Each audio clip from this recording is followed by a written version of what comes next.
温瑜刚恢复一丝意识，耳边便是窃窃私语声，他的喉咙就像是劈了叉似的，难受的厉害。刚想开口要水，脑中便如跑马灯一般闪回了许多不属于他的记忆。他奶的，穿越了！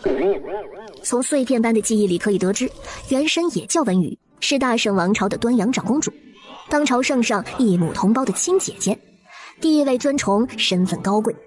尤其是圣上对待这位皇姐更是十分的亲近，愈发让这位长公主的地位变得一人之下万人之上。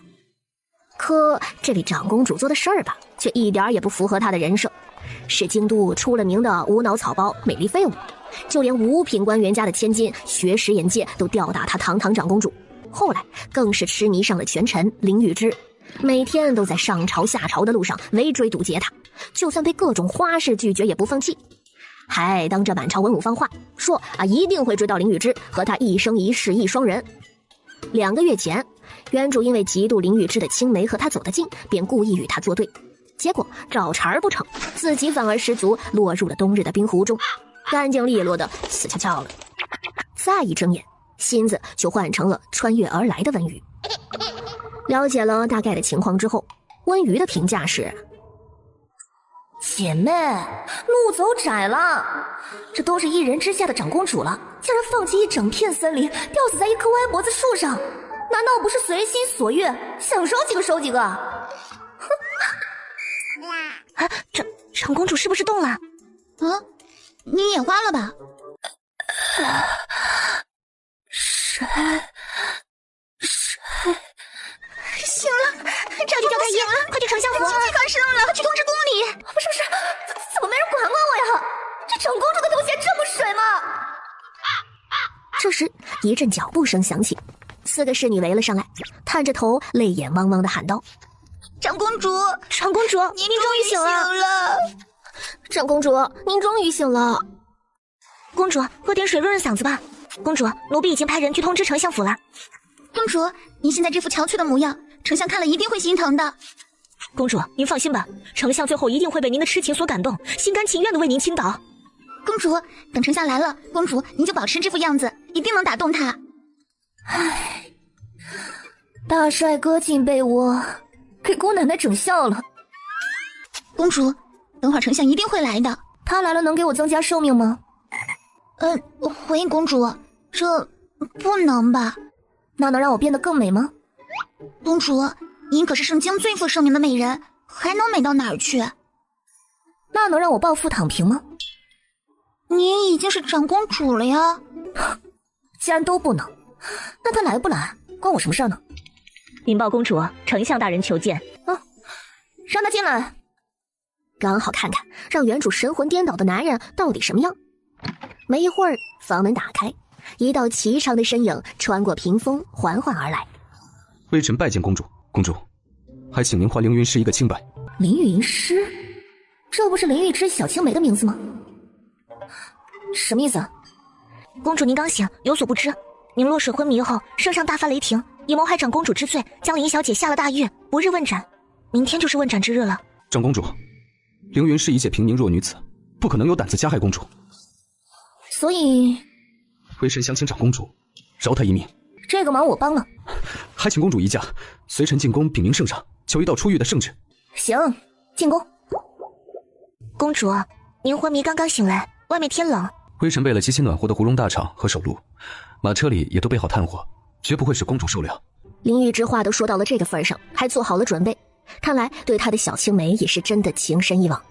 再说温玉也的确是有救人之心，更打算尽快的撇清关系，便打了个哈欠让他出去候着，准备洗个热水澡，再好好的梳妆打扮一番。公主您昏迷了这么久，圣上也是挂心的很，出宫来看望了您好几次，只是您都没醒。皇帝真有这么好？外面大雪纷纷，白银一般旋飞。穿越前作为南方人的温瑜很少见到这般大雪，忍不住伸出手接了几片雪花，而林玉之就站在院中。别傻站着了，赶紧走吧。公主请。这时林玉之掀起衣摆也要上车。那个林大人，你还是坐自己的马车吧。公主，这正是微臣的马车。此番多谢公主，如果救下了人，微臣必定携凌云师前往公主府拜谢。不用，歇着吧你。多谢公主。不过，微臣有一事不解。什么事？公主为何自上车后一直揽镜自照？我这么好看，为什么不能一直看？还是说，你觉得我不好看？长公主自然是姿容绝世，那不就得了？先别说话，影响我欣赏自己的美貌。这时马车停了，请丞相大人下车步行入宫。这是长公主的车驾，是长公主的马车，放行。这一路驶进宫门，到达大殿外，然后由宫人将温瑜和林玉芝从侧门领进大殿。见过长公主、丞相大人。长公主您可醒了，消息传来，圣上高兴极了，正准备出宫看您呢。您进宫的帖子就递上来了，圣上正在大殿等您呢。这时温瑜注意到大殿正门阶梯下跪着一人，身上已经披上了浅浅的一层雪。我的天哪，这身材，这比例……跪着的是谁啊？宫人看了一眼，是刚刚调回京的骠骑将军，他一直待在边关，公主您不认识也是正常。皇姐醒来可有不是？朕听到消息，正要去公主府探望皇姐呢，却不想你人就来了。好得很，来宫里是有一件事情要说。想必是为了那凌云师来的吧？丞相去找你了。皇姐，你便身体未愈就进宫求情来了啊？其实那天是我自己不小心失足掉进冰湖里的，跟小青梅不是，跟凌云师没关系，他就是倒霉站在了我旁边而已。皇帝，你就把他放了吧。皇姐竟然为了丞相甘愿冬日里跳下冰湖，此情天地可鉴。皇姐，你放心吧，朕这就成全你的一片痴心，马上为你和丞相赐婚。来人，着笔墨。等等，皇姐可是太兴奋了。皇帝，三思而后行啊，这个婚不能赐啊。皇姐有何可怕？丞相还敢抗旨不成？微臣不敢。皇帝，你要是给我赐婚的话，我就一头撞死在这个柱子上。皇姐这是为何？你不是对丞相大人一往情深吗？朕给你们赐婚，你怎么还不愿了？此一时彼一时，我现在觉得林玉芝也就那样，两个鼻子一只眼的，没什么可稀罕的。我不要他了，你要是非要给我们赐婚，我就死给你看。皇姐此话当真？真的，你要是不相信的话，我现在就撞柱子给你看。公主，无论如何，公主也不能不爱惜自己的贵体。还不是皇帝他不答应我。皇姐，丞相说的是，你怎么也不该拿身体开玩笑，你大病未愈呢。罢了，既然皇姐不想要赐婚，朕也不必当这个恶人了，这赐婚便罢了，但愿皇姐以后不要反悔就好。一定不会反悔。皇姐啊，你真是……以后不可以再这样任性了啊。那凌云师既无罪，便放了吧。皇帝，我就知道你最好了。皇姐留下来用晚膳吧。不了，我回公主府了。也好，皇姐，你身体未愈，既如此，丞相你也退下吧。事情已办好，你可以去天牢里提人了。之前说好的，以前的事一笔勾销。没想到公主竟然能做到这个份上。这大圣的风水真养帅哥呀！你为什么跪在这里？将军眼睫上也凝了一层冰霜，没有回答，只是默默垂着头。这么冷的天，你跪在这里，穿这么少，小心冻死了。大将军，我问你为什么跪在这儿，你不理我。不过林玉芝跟我说了，你是想给你的弟弟求情。不过你跪在这里这么久了，有用吗？依我看，不过是瞎子点灯，白费功夫。长公主此言何意？你终于说话了。长公主如果只是想听微臣说话，那么大可不必，您请回吧。我来当然是帮你的，你不就是觉得你弟弟是冤枉的，想让皇帝下旨查这事儿吗？这事儿说来也简单。长公主的意思是你要帮我，长公主想从微臣这里得到什么？跟聪明人说话就是爽快。只要你答应我一个条件，我可以帮你求一道彻查你弟弟侠迹之事的圣旨。至于调查结果，我不负责售后，就看你弟弟的人品了。怎么样？考虑考虑。什么条件？我的条件是给我当画魔，脱光的那种。这怎么可以？这怎么不可以啊？那你要是不愿意的话，那我就爱莫能助了。你继续跪着吧。实在是公主的条件闻所未闻，微臣如何能答应？你错了，不就不是闻所未闻了？那你答不答应？数到3，你不答应我就走了。将军闻言脸色有些难看，权衡之下只好答应了温瑜的荒谬条件。回去了，你等我好消息吧。不是吧，皇姐，这才多久啊，就反悔拒绝赐婚了？朕和你可是说好了啊，你绝不反悔的。哎呀，我来才不是因为这事儿呢。皇帝，你以后别提这茬了好吗？都凉得跟黄花菜一样了。哦，那皇姐去而复返是为何？门口跪着一个骠骑将军，你知道吗？朕知道，可这和皇姐有什么关系啊？我可是答应他了，跟皇帝你求一道圣旨，让我去查查他弟弟侠妓之事。你查案？我查案？怎么了？皇姐为何想要查出此事啊？唉，你不觉得他跪在那里好可怜吗？穿那么少，跪在雪地里，那么帅的一张脸都冻白了。皇姐，你就直说吧，你是不是厌了丞相，又看上路人了？不是，你先回答我，谁是路人啊？你不知道路人，你替他求什么圣旨啊？我哪知道他名字呀？不就是看他长得好看而已，没问名字。不过陆锦犯的不仅仅是侠妓之罪，不然朕也不可能放路人在外面跪这么久啊。朕没有直接下令砍了陆锦的脑袋，已经是给路人恩赏了，让他跪上一跪不过是小事成绩。那他还犯了什么罪啊？哼，陆锦侠妓醉酒，竟然当众摔杯辱骂朕，真是好大的胆子。他骂你什么了？不足为外人道也。什么？原来他不仅侠妓，还骂你了？奶奶的，竟然敢骂你！我是你皇姐，我都没骂过你。陆锦那臭小子竟然敢骂你，我现在就去天牢里揍他一顿，然后拉出去砍头算了。皇姐倒也不必如此，其实朕看这事儿也有一点的。怎么不必如此？不仅侠妓，还敢辱骂当朝圣上。这虽然不知道骂你什么了，你也不愿意说，但是不重要，反正肯定不是什么好话。这依我看呢，砍头都是轻的了。哎，皇帝，要不五马分尸吧？我现在就去天牢里，你可别拦着我啊！我一定要去！哎，别拦我！哎，这千万别拦着我！皇姐，你这戏啊，有些假了。你就让我查吧，我都答应路人了。皇姐，不是朕说你啊，就你这满脑子都是男人的，你能查到什么呀？爱美之心，人皆有之。皇帝，你后宫美人可不少呢。我作为皇姐，可是在向你看齐。大哥就别看不上二哥了，咱俩半斤八两。为了新欢，皇姐你还真是煞费苦心啊，竟然连查案子这种话都说出口了。既然如此，朕啊就顺水推舟助皇姐一把，给你7天期限查明此事。朕倒要看看你能查出什么花来。我就知道皇帝你最好了，你自己不也说了，觉得这事有疑点，查查嘛，又不亏什么。大理寺卿，皇姐可随时调用。朕知道皇姐你只是为了男色，调查一事，你差遣他几个？什么男色不男色的？俗，你真俗，俗不可耐。那个大理寺卿，我有用的时候再说吧。查案，我跟路人2个人就行了。那路人可是个臭脾气、硬骨头，丞相是个体面人，好歹会全你一个面子，不至于场面太难看了。但路人那小子可不会啊，到时候被狠狠拒绝了，可别哭着鼻子来找朕啊。皇帝，到时候谁哭鼻子还不一定呢。路人到时候要是哭鼻子了，你可得站在我这边。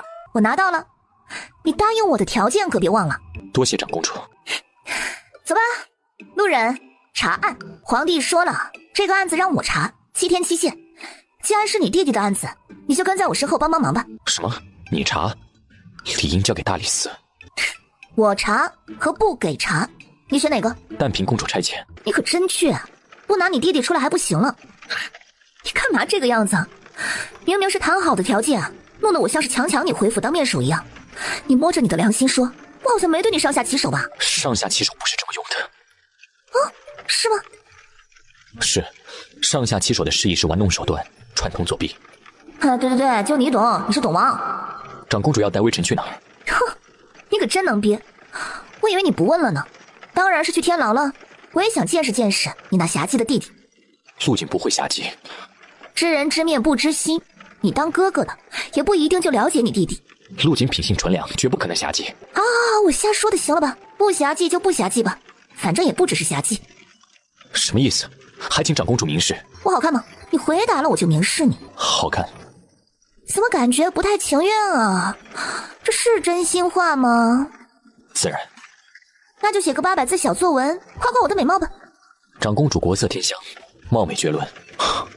长公主不要戏弄微臣，之前是微臣冒犯了您，路人给您赔罪。赔罪就不用了，但是以后不允许动不动就不说话装哑巴，给谁冷脸看呢？还有这个霞姬的案子，你得听我的，我说什么就是什么，你就是个跑腿的，不能有意见，能听懂吗？路人点头。你就放心吧，既然都谈好条件，说要帮你，我肯定会弄清楚。你要是不放心的话，可以先把你的心寄放在我这里，想要了可以随时拿回去的。温瑜挑眉，你要把你的心给我吗？公主一向如此吗？我怎么了？无事。好啦，不逗你了，跟你说吧，陆锦喝醉了，大庭广众之下摔了杯子，辱骂了皇帝。什么？不可能！这喝醉后的事情，谁敢说呢？长公主此言无误。你家圣上亲口说的，不过骂了什么我就不知道了，他没说。公主到了，下吧，去听听你弟弟怎么说。公主，那等阿萨之地，您万金之躯怎么能进去呢？万金？要是真是万金，我都重得迈不开腿了，进去就当长长见识。见过丞相大人。不是吧，这么巧，林玉芝来提小青梅，我这就跟他们撞上了。见过长公主，再次谢过长公主。微臣必定带林小姐去公主府当面致谢。别了别了，林小姐吓死了，算谁的？那微臣告退。陆锦！突如其来的声音吓得温瑜心肝直跳，差点一句我靠都要飙出来了。哥，你来看我了，我没有侠妓啊，我没有，哥，我真的没有啊。你说你没有，那大理寺的人怎么从暗香楼抓到你的？哎，这是哪里来的仙女姐姐啊？大胆！此乃长公主。陆锦，你名字里的谨言事情你都忘了吗？啊，陆锦参见长公主，长公主恕罪。没事没事，起来吧。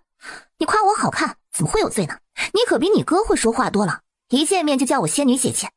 你哥他呀，可是一个屁都放不出来呢。好了好了，这些礼啊节啊的咱们先放一边，叙旧什么的也免了，直接说正事吧。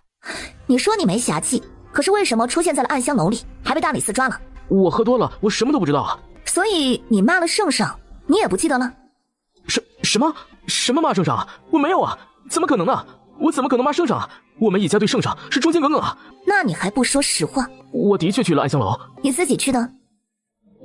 我弟弟，这现在可不是讲义气的时候，你哥见你这一面可不容易，你如果不把实话都说出来，你就准备蹲大牢吧，他可没本事捞你出来，你以后就在这天牢里面跟老鼠蟑螂为伴。我真的喝多了，什么都不知道就被抓来了。你弟弟还挺讲义气，跟你学的，但是他好像没想过为什么侠妓一事只有他被抓了进来。弟弟，这个问题你有没有想过呢？是秦维安带我去的，他说有一个好玩的地方，我一开始并不知道是青楼，到了之后我吓了一跳，我说我不进去了，但是他非拉着我说不会被人知道的，结果我们还没进去呢，大理寺就来人了。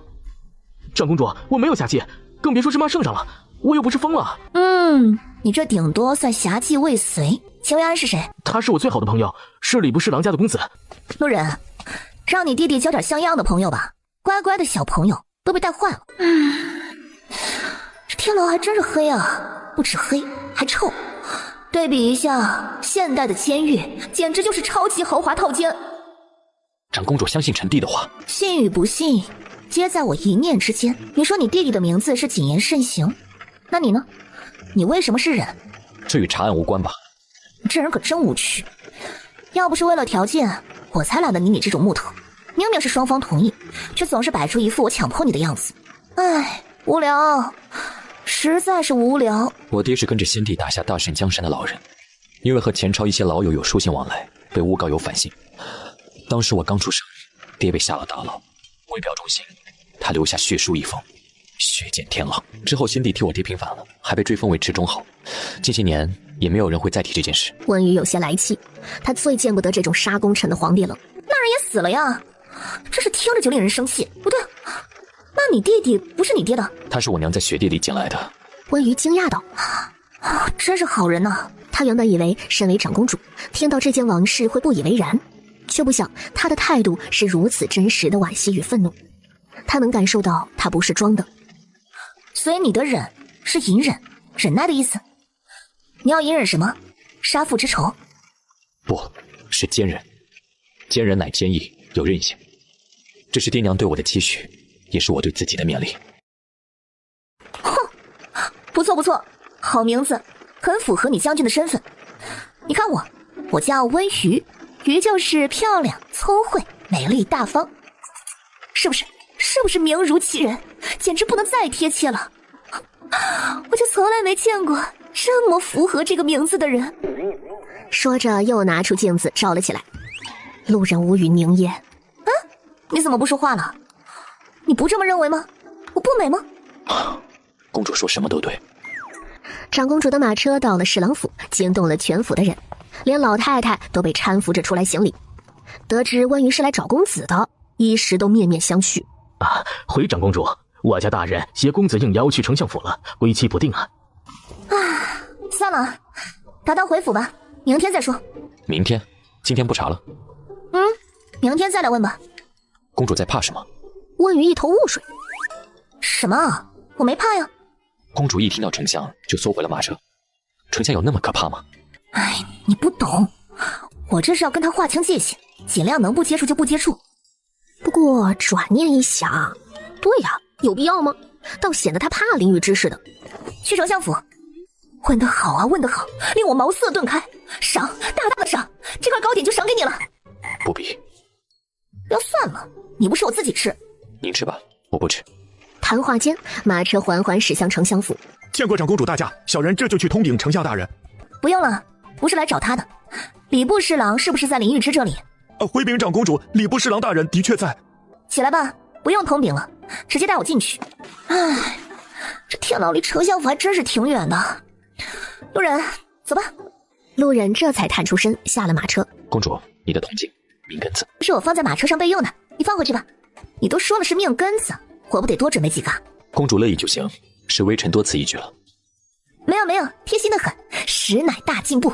再接再厉啊！门房耳朵竖得老高了，心里直打鼓。这是什么情况呀？怪哉！见过长公主，公主为何不让门房通报，倒让微臣失了礼数？我不是来找你的，礼部侍郎和他儿子在你这儿吧？我来找他们的，你就当我不存在就行。微臣见过长公主。你就是秦维安。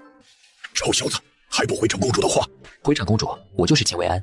那就对了，进来吧，正是饭点。林一之，你备点好酒好菜来。路人被温瑜拉着往前走，怔了一瞬，他垂眸看着自己被抓住的手臂，只觉得一股奇异的热流从指尖一路蔓延到整只手臂，又迅速地扩散至全身。坐吧，都坐。你们站在这儿看着我怎么吃饭啊？好吃哎，真的好吃。哎，你们别寒暄了，赶紧吃饭，凉了就不好吃了。这个好吃，你尝尝。这个也好吃，我刚尝了，你试试。还有这个，这个也好吃。还有这个，看着我干嘛？吃啊。那个小秦啊，丞相府的饭菜味道怎么样？回长公主，好吃。好吃就多吃点。那比青楼里的好吃吗？比青楼好吃多。比青楼里的好吃多了是吧？那你能说说青楼里的饭菜是什么味道吗？最好吃的菜是哪一道？我还真是有点好奇呢。那酒呢？酒好喝吗？有丞相府的好喝吗？还有那青楼的女子是不是都挺美的？抱起来是不是很香很软？那亲起来呢？怎么样？什么口感？问你了吗？微臣知罪。怎么跪下了？我看起来很可怕吗？不可怕。秦大人，起来吧，怎么还跪下了呢？刚才我语气是冲了一点，我跟您道歉。微臣不敢。那小秦，现在可以说说了吗？你带陆锦去的青楼，为什么只有他被抓了？回长公主，我是和陆锦一起去了，我就是贪玩，好奇青楼是什么样子，但是我们没进去，我说的是真的。当时大理寺来人了，我就跑了，没顾上陆锦，他那个人比较傻，不知道躲起来就被抓了。我怕牵连家里，就没敢说，一直瞒着，还请公主明鉴。逆子！你的意思是，你和陆锦根本没进青楼？回长公主，是的。你弟弟没有侠气，查清楚了，我的工作也算完成了。那你答应我的条件，可别忘了。还没查完。说好的查侠迹，已经查完了。但是辱骂圣上不查清楚，陆锦依然要待在天牢里。我的原意是查清案件，救出我弟弟。现在案件已经明显不只是侠迹了，长公主，你答应我的事还没有完成。哟，你还能说这么长的句子呢？还请长公主将事情彻查清楚，这样我才好履行之前我们说好的条件。那是另外的价钱。好，公主需要多少钱才能继续查下去？我给你。笨，我说的价钱不是那个价钱。之前的条件是你脱光了给我当画模，那现在我要加一条，你还得脱光了让我上下其手。公主，这就是我说的另外的价钱，考虑考虑。要是不答应的话，我现在就走了。我答应。行吧，那我就勉为其难，查一查吧。侠姬被抓到，后果很严重，你怎么还敢去的？而且还是你这个年龄。是在茶馆认识的一个朋友，他说有门路可以隐藏官家身份，不会被发现侠迹，还可以去长长见识，所以我就有些好奇，因为我一个人不敢去，才叫上了陆锦。朋友？怎么认识的？在茶馆论诗的时候认识的，他文采很好，经常一起论诗后就熟了。温瑜又就着茶馆问了许多的细节，评估了他所言应该不假之后，起身离开丞相府。原本说去公主府道谢，却没想到是公主先来了微臣这儿。我不都说了不用道谢吗？你要是真想感谢的话，就帮忙在皇帝面前多多替陆锦美言一番吧。此案微臣或许可以帮忙一起查，就当做是感谢公主了。不用了。如果有丞相助力，自然是好。好什么好？说到底还是不相信我，觉得有林玉芝帮忙更靠谱。长公主为何反应这么大？在马车上不是已经一切都说开了吗？公主竟可以将微臣当作普通臣子看待。那行吧，今天就到这儿，我累了，明天在小琴说的那个茶馆集合。说罢上了马车，也没带上路人，直接将他丢在了丞相府大门口，扬长而去。第二天，温瑜睡到自然醒。公主喝药了。喝药？对啊，太医给您开的药，您身体太虚了，得补补。不用了，告诉太医我很好，喝了这玩意儿才会不好。现在什么时间了？公主，快到晌午了，陆将军已经等了您1个时辰了。这儿积极啊！听说你等了我1个时辰了。微臣从未见过睡到日上3竿的女子。你见过很多女子？你不会就不是处男了吧？并未见过很多，只是没有哪一家女子会睡到这个时辰。还有，微臣不解，何谓处男？就是没那个的男人。公主为何要如此羞辱微臣？微臣当然不是处男，此等羞辱，恕路忍不受。不是就不是呗，脾气还挺大的。这不是处男，乐趣少一半啊！这就是被调没做好的恶果呀！走吧，去茶馆，赶紧查完了事儿。公主无故羞辱我，连一个交代都不给吗？且不说本朝律例，身体有缺陷者不得为官。我想请问公主，在公主眼中，我就是那等身体有缺陷的阿杂之人吗？您所提出的条件，是否也是因此缘由，想要羞辱我呢？不是，你哒吧哒吧哒吧说什么呢？谁羞辱你了？微臣就不与公主同行了，先走一步。你冷静一下，你说清楚，我怎么羞辱你了？还需微臣多言吗？处男2字还不够羞辱吗？不是，没有跟女人睡过觉就是羞辱了，问都不能问了。什么？公主所言，处男是未行房的意思？不然呢？公主，一般未行房的男人不称作处男，所以微臣理解错了，以为你以为什么？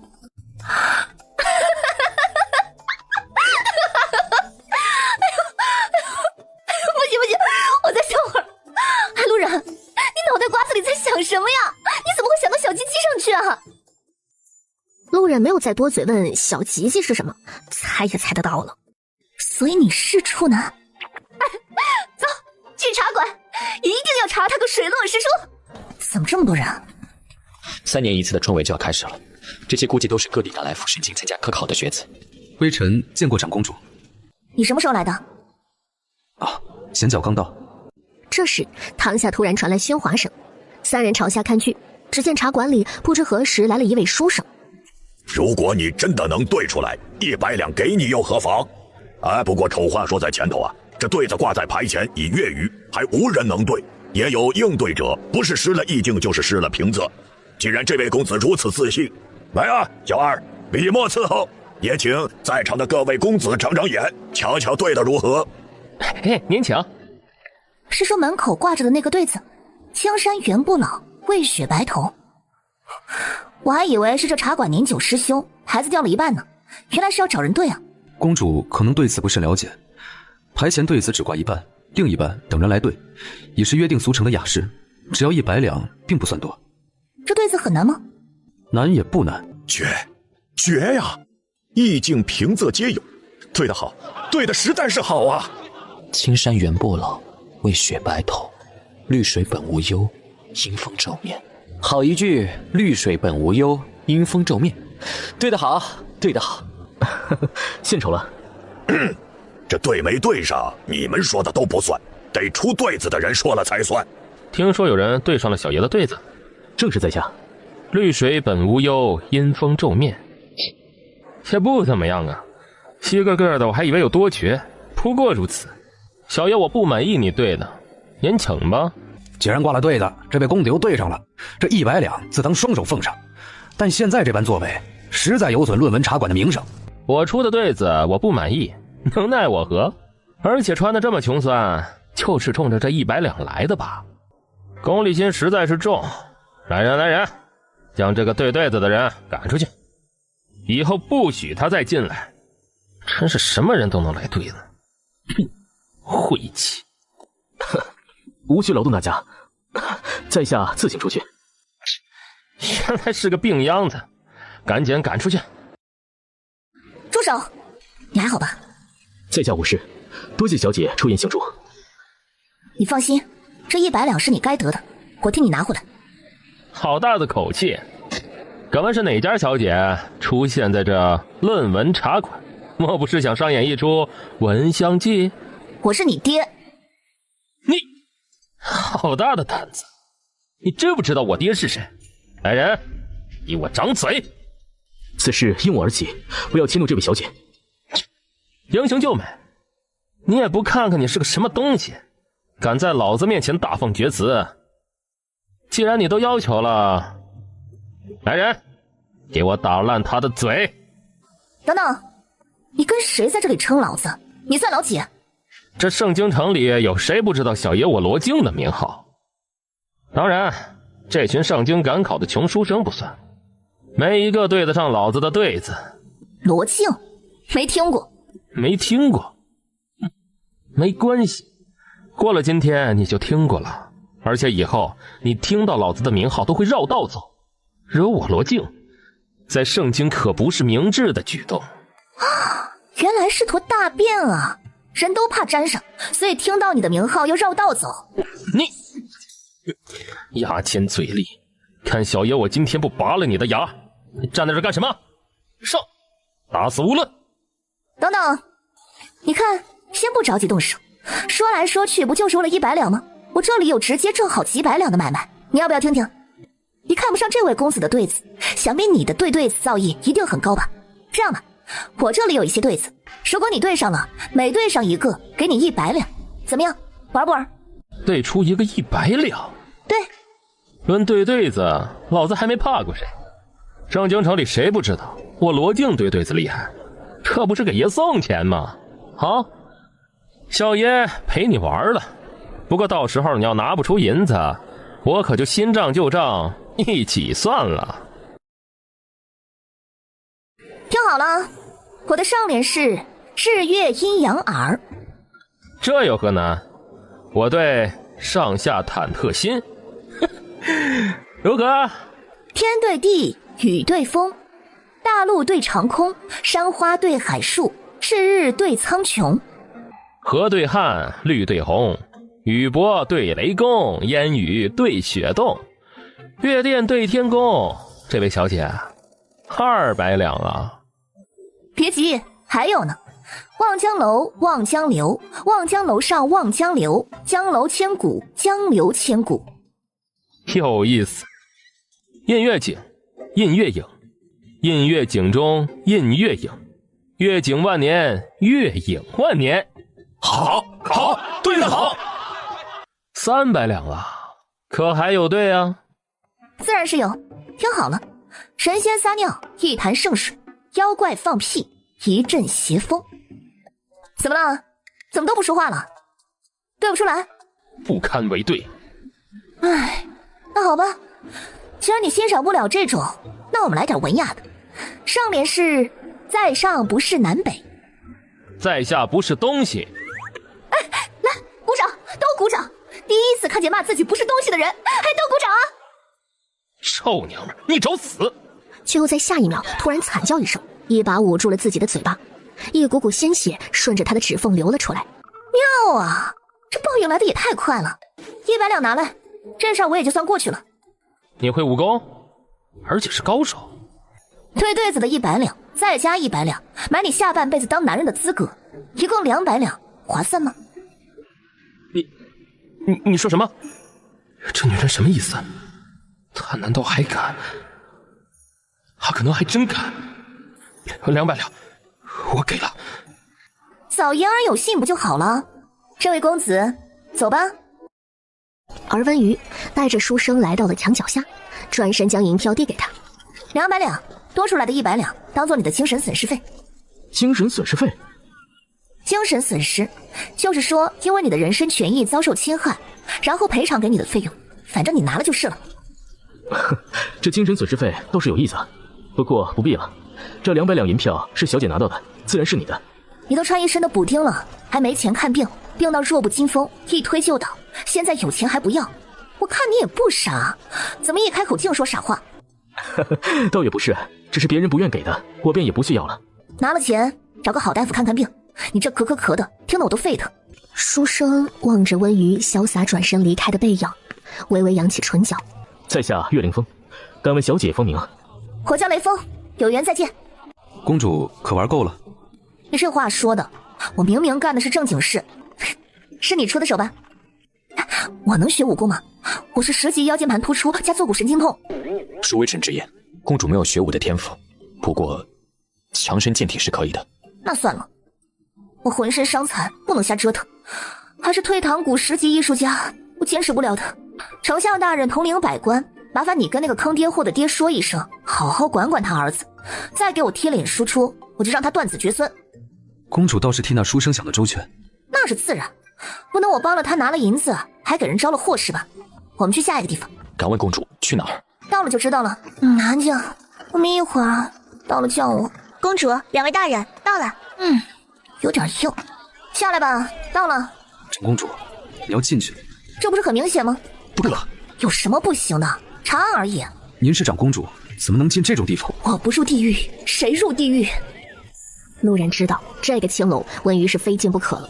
那还请公主换一身男子装扮。我这么漂亮，这么香，胸还这么大，瞎子都能看出来我是女扮男装吧？哎呀，这位姑娘，这地儿可不是你能来的地方，何况是你这个长相。你这门口挂了牌子，不允许姑娘进吗？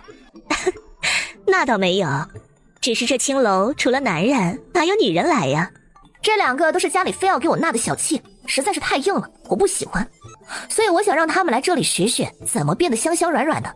哎呀，震撼，太震撼了，竟然还有这等新鲜事，还有给女人家纳小妾的，简直是闻所未闻啊！你发什么了？还不快给我们安排身材最好最漂亮的头牌？好嘞，不过敢问你是盛京哪家姑娘？你什么意思啊？我爹可是江南有名的富商，和丞相林玉芝还沾亲带故呢。按辈分，我还是林玉芝的姑奶奶，她见到我都得装孙子，你还怕我付不起银子啊？姑奶奶这话说的，您请进，请进，我这就给您安排。小陆坐我旁边，小林坐我对面。夫人，你不是第一次来吧？哼，说了多少次了，你一个不受宠的小妾也敢叫我夫人？你应该叫我什么？你只能叫我主人，听懂了吗？哎呦，哪来这么大的火气啊？这还没走到门边呢，就听见了。这位夫人啊，不是，这位姑娘来了就是寻开心的，可甭动气啊。花瑶见过姑娘。花瑶姑娘站在那儿做什么？花瑶给姑娘弹奏一曲，姑娘可有想听的曲？哎呀，我是俗人，听不懂，不听。本以为这暗香楼有意思极了，看来是那秦维安没见识，竟然还吹得天上有地上无的。这现在看来跟普通青楼区别不大嘛。我早就说了不要来，算起来你是林丞相的姑奶奶，也算是官员亲属，被抓到来这里可是要被下大牢的。什么？下大牢？你怎么不早说啊？我一个女人来青楼也要被下大牢啊？我说什么你都听不下去，怎么还怪我没有说了？现在知道怕了，刚在门口还敢说你是林丞相的姑奶奶，生怕别人逮不到你。哎，不行，我们赶紧走，就当没来过，这里本来也不好玩。哎，快走。这位姑娘，你说的好玩的我们当然有，但是不适宜其他人在场。花瑶带你开心，带你玩好玩的，你让他们出去吧，好吗？哎，不行，我怕下大牢。不会的，没人知道。等等，在我面前勾引我夫人，你当我们是死人？宋者夫人果然会纵出祸事来。院子里本就我们2人争斗，此时却出现了外人，那自然是先统一战线了。不是，你们入戏也太深了吧？这位姑娘，请自重。哎，你俩左一口夫人，右一口夫人，戏唱的还挺足，占本公主便宜啊！微臣知罪。这暗香楼，丞相大人和将军大人怎么看？有问题。你呢？怎么看？根源看来就在这暗香楼，里面恐怕是别有洞天。谁问你这个了？我是问你怎么看青楼里的这些姑娘。没看。哼，真乖。公主，我们是来查案的。依本公主看，这青楼有古怪。公主，明察不可，那就暗访。至于暗访，陆将军，你武功高强，还是要交给你。可以。那要带什么装备吗？一行一。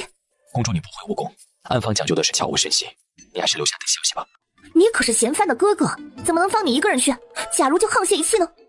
公主说的是。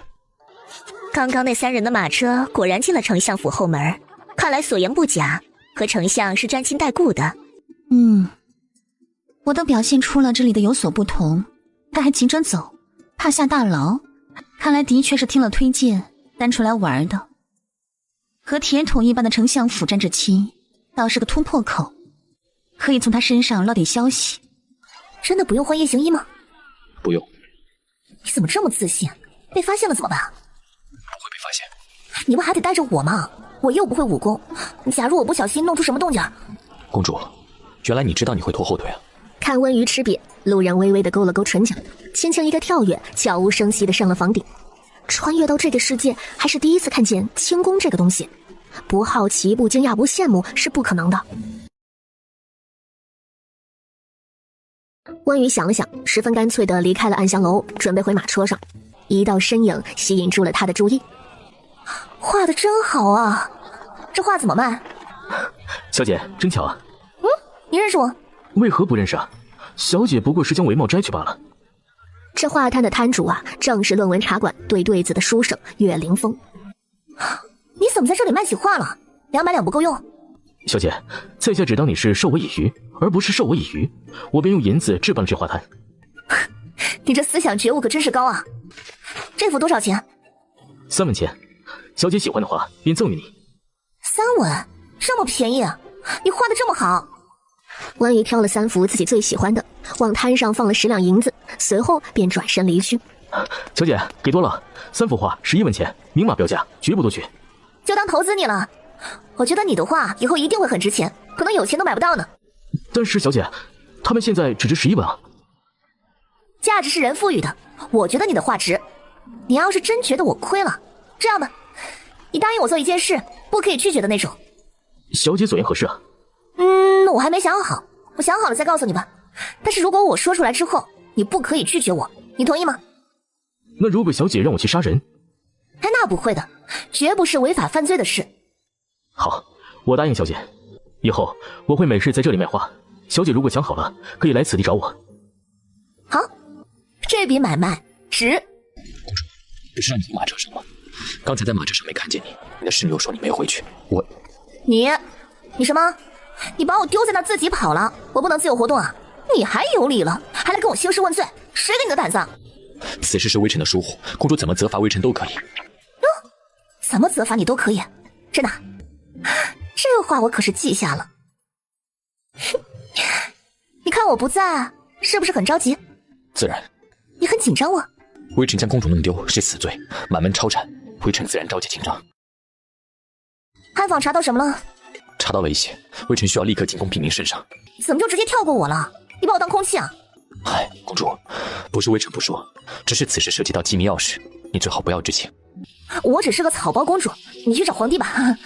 回到公主府，温瑜洗了个热水澡，倒头就呼呼大睡起来。而自那天之后，陆忍消失了3天。3天后，刘春告诉他，陆瑾被无罪释放了。真的？您不是交代了我们关注吗？说什么来什么。宫里来人说，皇帝召他进宫。皇姐此事办得像模像样的，想要什么赏赐啊？哪有，说的我都要当真了。至于赏赐嘛，皇帝看着给吧，反正我想要的过会儿自己去取。听说皇姐在茶馆里出手相助了一个应考书生，想必是皇姐看上眼了。皇帝你怎么知道的？是路人跟你说的吗？这次查案，皇姐没动用大理寺，倒是叫上了丞相。哼，哪里是我叫上他，我躲他还来不及呢。哦，是这样啊。那朕给丞相和凌云师赐婚，皇姐觉得如何呀？干得漂亮啊，皇帝！皇帝，路人那家伙消失3天了，你知道他去哪了吗？说到这儿啊，皇帝你查了这么久了，却被朕截获了，都不问问朕是怎么回事吗？我查案是为了知道怎么回事吗？跟我关系又不大，我只是为了美色而已。唉，皇帝，你可别觉得我很容易啊！你都不知道，路人啊，还有那个林玉芝，两个人简直是个木头，管天管地，还要管我拉粑粑放屁。路人更过分，说好了带我一起去暗访，结果半路给我丢在暗香楼了，自己一溜烟跑没影了，完事还怪我乱跑。至于那个林玉芝，手无缚鸡之力，弱不禁风的，我都怀疑我一拳都能给他打趴下。好了好了，皇姐别说了，朕听得头疼，你出宫吧。皇姐就是这样不着四六的，她说的话，丞相可别当真啊。圣上多虑了。依丞相此行观察，路人是否值得信任？这大任能否安心交到他的手上？其实暗香楼一事早已经在皇帝的掌控之下，有前朝余孽利用青楼接近朝臣，意图打探朝内机要密事。而此时正逢西边离人作乱，西秦关溃不成军，已在沦陷边缘。此事尚未公布，以免祸乱人心。皇帝紧急召回镇守北阳关的路人，欲遣他带兵与离人一战，夺回西秦关。却不想这时前余未上报，路人之弟陆锦竟然出现在暗香楼，便立即下令大理寺将陆锦抓回，想借此试探路人的反应。林玉芝的同行更是奉了他的旨意行事，名为帮忙，实则监视。而路人面圣禀告暗香楼一案时，对于他暗访的内容字字属实，没有任何隐瞒，这才让皇帝微微消除了疑心。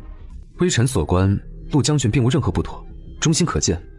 西秦关一战，朝中唯陆将军可胜任。就按丞相所言，这西秦关便派路人带兵前去收复。朕与皇姐所言非虚，赐婚于你和那位林小姐如何？微臣多谢圣上美意，只是微臣与林小姐实乃旧友，并非友情，还请圣上收回成命。哦，此话当真？也罢，心灵姐姐，放肆！微臣拜见长公主，长公主万福金安。哼，路人，3天没打你上房揭瓦了，又开始跟我摆起将军的架子了。微臣不敢。我来找你，你知道是为了什么吧？你的弟弟我帮你捞出来了，答应你的我做到了，现在到你了。草民陆姐，多谢长公主搭救之恩。没必要谢我，我又不是白救你。陆大将军，事都成了，你不会想赖账吧？你对我这么不负责任的吗？你是在玩弄我吗？微臣不敢。不敢？从头到尾除了见你，就是微臣不敢。我看你是粪缸里学游泳，死都不怕。公主是玩真的吗？玩儿？你不会以为我在跟你开玩笑吧？我跑前跑后，辛辛苦苦，勤勤恳恳，兢兢业业，任劳任怨，孜孜不倦，吃苦耐劳的查案子，就是为了跟你开玩笑。哼，真是小刀拉屁股，开眼了。嘘，你这张破嘴，如果说的是我不爱听的话，那就别说了。路人，我耐心有限，你知道我爱听的是什么？文瑜说罢，朝着一旁目瞪口呆的陆锦微微笑了笑，离开了将军府。公主，陆将军来了。啊，这么快？公主，陆将军已经候在院子外了，让他进来吧。你这是唱哪一出啊？微臣前来公主府负荆请罪。不过都来负荆请罪这一出了，看来是要出尔反尔了。我这大意了呀，应该先让你交一半定金再办事儿的。不是的，公主，微臣并没有要出尔反尔，微臣此次负荆请罪，请的是对公主的不敬之罪。兑现承诺。路人点头。拖吧，你想好了没？先拖上面还是先拖下面？微臣愚钝，公主要这样做话，前所未见。画完给你看，你就知道了。温瑜两眼放光的看着路人干净利落的脱掉衣服之后露出的肌肉，这线条走向，这完美的弧度啊！怎么停了？还有裤子呢？裤子？不然呢？一开始谈好的条件就是脱光啊！难道在你眼里脱光不脱裤子的？而且你别忘了哦，我们还谈了另外的价钱。动作这么迟缓，要不要我帮忙？公主，你自己脱还是我帮你？长公主身份高贵，如何能看男人的？这可是我们谈好的条件，你还是要出尔反尔了。唉，完犊子，怎么有种做坏人逼良为娼的感觉？你这样，我还怎么下手？没有，是微臣自愿的。他不得不承认，他拿长公主没辙。如果他喜欢，那么他心甘情愿。公主不嫌弃微臣就行。我靠，这么大！现在就这么大了，起来了还得了？路人瞬间就明白了这句话的意思，一阵爆炸一般的热浪瞬间席卷了他的全身，甚至有了隐隐扬头的趋势。路人一惊，下意识的去拿衣服遮挡，却被温瑜喝住：“别动，等他起来，就要这个状态。你跪下。哎，对，就跪在那里，脸侧过来一点。哎，对，完美完美，头再垂一点。哎，好，别动啊！”不知道过了多久，温瑜一脸欣喜：“画好了，路人，你快来看！路人，你简直就是我的灵感缪斯！”说着，重重地亲在了路人的脸上，发出了一道响亮的啵声。“别跪着了，快起来，来看看我画的。”公主，送微臣穿上衣服。另外的价钱还没算呢。公主要如何算？公主要对微臣上下其手吗？你不是说上下其手不是这么用的吗？如此失仪，邪未尝不可。路人，抬头。路人闻言，轻轻看向温瑜，却不想唇上骤然印上一道温热与湿如，让人遍体发颤。温瑜踮起脚尖，搂住了路人的肩膀，轻轻地含住了他的唇，只吸吮了一下便松开。什么感觉？回公主，还没够的感觉。现在不说微臣不敢了。微臣不敢再说，微臣不敢了。微臣现在不仅不会说微臣不敢，还会做一件大胆的事情。路人，那就让我看看你有多大胆。他的话音刚落，路人便俯身含住了温瑜的双唇，辗转厮磨的舌尖探入。温瑜眉间闪过一丝满意，搂着他主动的回应起来。唇舌激烈中，温瑜的纱衣飘然落地，白嫩细腻的肩头瞬间露出，贴上了路人滚烫的胸膛。冰凉的触感让路人一个机灵，瞬间从这场情欲里清醒过来。公主，怎么了？路人一时意乱情迷，冒犯了公主。冒犯？你亲得很带劲儿，我很喜欢。你呢？喜欢吗？喜欢。路人，你的心跳得好快啊！是，跳得很快。要不要继续？路人感受到一阵柔软，呼吸滞了滞，闭了闭眼，迅速脱离温瑜的身体，然后匆匆捡起地上的衣服穿在身上。微臣意乱情迷所为，已是冒犯公主，自当向公主请罪，如何责罚，微臣受着。但微臣要说的是，路人不后悔。那你跑什么？才几秒钟啊，衣服就穿好了。公主喜欢微臣吗？虽然你是个又臭又硬的石头，但是我还真挺喜欢你的。有公主这句话就够了。微臣答应公主之事也已完成，今日便回去了。公主您和陆将军，你们陆神还挺纯爱的。公主您和陆将军真的没有啊，就是亲了个嘴而已。而已。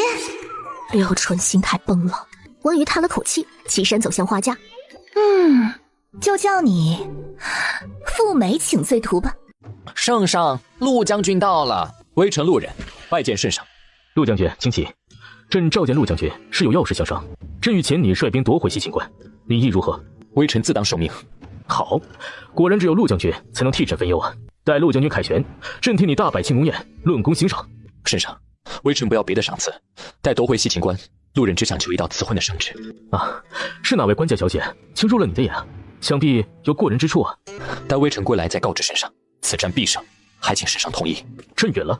哥，你是不是喜欢上了长公主啊？可是圣经的人都知道长公主痴迷丞相大人，传言不可尽信。可是都这么说了，无风不起浪啊。我只相信我感受到的。公主，西秦关失守了。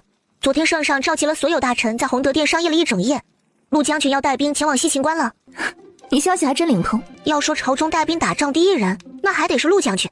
公主，你的眼光没错。奴婢请陆将军在碎春园等候了。微臣拜见公主。昨天才被吓跑了，今天又来找我。此次来见公主，是向公主告别，圣上命我领兵前往西秦关，明天就要出发。这个我知道，他们都说你是大圣朝最骁勇善战的将军，而且我觉得我的眼光不会错，你肯定可以赢。路人定不负公主所望。公主，这个给你。送我玉佩干嘛？就是一枚普通的玉佩，感谢公主的出手相助。我帮你不是有条件的吗？而且你也都完成了，还有什么感谢？不过这个玉佩我收下了，收了你的东西总得有回礼吧。公主知道女子赠人青丝是何意吗？当然知道，我是草包，又不是傻子。太贵重了。头发贵重，当然你的玉佩贵重，一看就不是普通玉佩。我明日带兵出城，公主能来送我吗？当然可以，这有什么？什么时辰出发？辰时。现在说不去送还来得及吗？公主是起不来吗？关羽如实点头。你要我这么早起，是要我魂飞魄散吗？是微臣考虑不周，公主不必来送了。翌日辰时，正玄门，朕携文武百官送陆将军，旗开得胜。旗开得胜！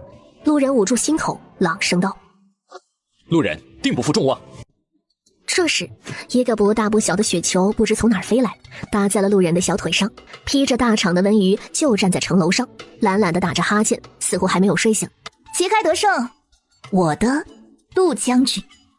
他压根儿没有想过，公主竟然愿意早起来送他。皇帝，你找我？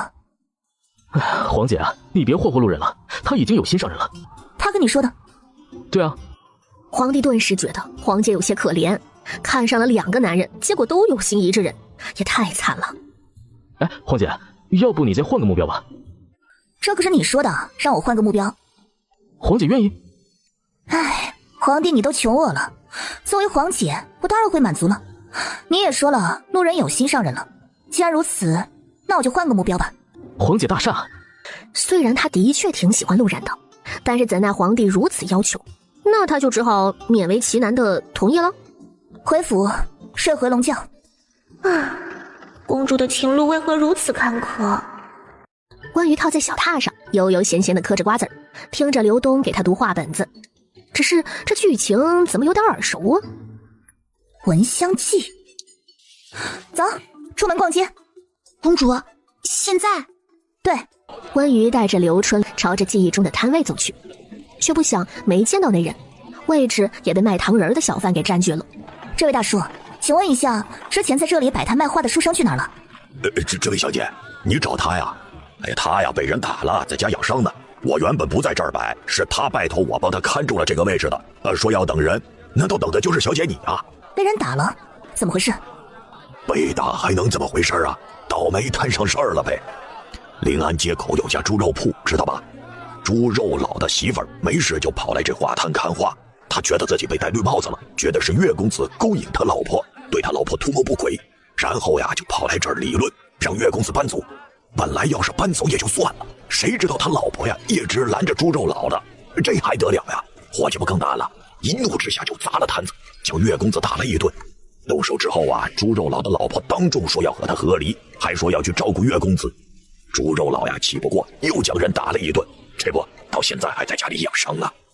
岳公子住在哪儿？你知道吗？知道，他还是我送回去的呢。三丛胡同18号。多谢大叔帮衬。你怎么这么倔呢？我都说了我来照顾你啊，你开个门呀！你认识这屋的主人吗？你是什么人？是我先问你的。这是我未来夫君的家。这里是三丛胡同18号吗？是，怎么了？找我夫君有事？你说他是你夫君，他认吗？怎么不认？认的话，你敲这么久，他不开门。他伤得太重，下不了床而已。哦，这样啊。那既然下不来床，你在这里叫门的意义是？你谁啊你？在这多管闲事。我是谁？我是他的未婚妻。什么？你放屁！我怎么不知道他有未婚妻啊？大胆！他有没有未婚妻跟你有什么关系？为什么要让你知道？当然是因为我看上他了。一般来说，对待女人，我会有极高的包容和耐心。但是很明显，你不一般。你在说什么？我在说你癞蛤蟆装青蛙，长得丑，玩得花。你找我死是不是？你知不知道我妹夫是谁？有点耳熟的话。说实话，这位大姐，我真是羡慕你的皮肤，你怎么能做到保养到这么厚的？月哥哥，你终于开门了！这里竟然有个女人在这里胡说八道，她说她是你的未婚妻，不仅如此，她还拐着弯的骂我丑。胡大姐，我已经和你说得很清楚了，我们之间不可能的。我知道你是嫌弃我是卖猪肉的，但是我现在已经和那个猪肉仔和离了，我是自由身了。也许你还觉得我们年龄差有点大，但是年龄大的会疼人呀。所以月哥哥，你就别装了，其实我知道你是喜欢我的。如果你不喜欢我，怎么会每次我去你摊子上，你都那么温柔呢？你怎么这么自信？我当然自信了，你也不去临安街打听打听，我可是接花，不像你一脸的狐媚相，看着就不正经。抱歉，雷小姐，让你见笑了。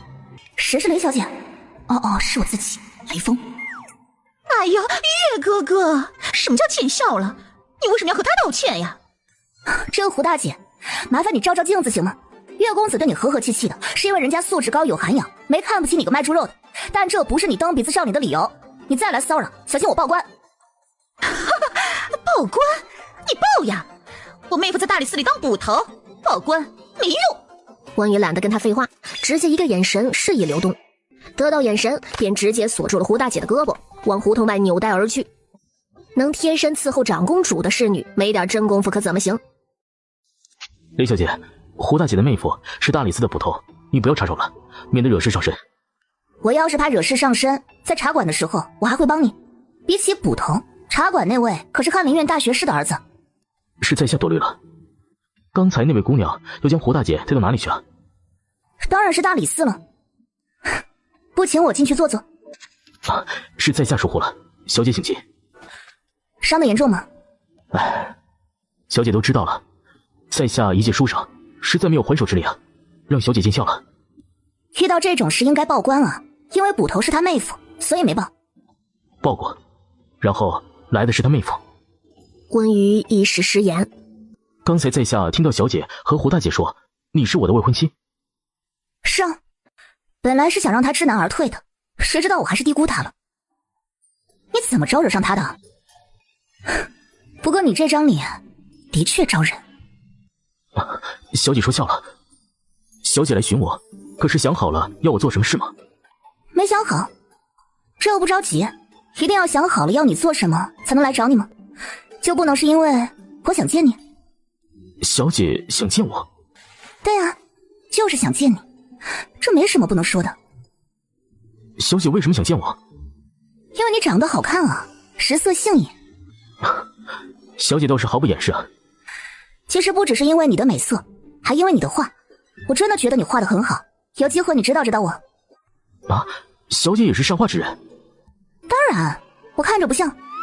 一直没敢问小姐，是哪户人家的亲戚啊？问这个做什么？你要上门提亲？我是怕说出来吓死你。如果我高中状元，小姐是否愿意告知？状元？这么有信心？不怪小姐觉得我狂妄自大，只是谁人不是冲着状元而去呢？说得对。关羽想了想，突然捏住岳凌风的下巴，吻在了他的脸颊上。那就说定了，你中个状元给我看看。进去瞧瞧，我也想看看热闹。大人明鉴，卑职从未滥用职权，这女人乃卑职媳妇的姐姐，但卑职与她并不相熟，来往的很少，请大人明鉴。就是他，就是这个贱蹄子！大胆！没事，让他说。这位小姐，恕罪，恕罪。就算没见过这位小姐，不知道她的身份，捕头也看得出来，她绝不简单。能直接闯进大理寺，还堂而皇之的坐在江大人身边，甚至江大人似乎以他为首，这能是普通人吗？藐视公堂，先打20大板。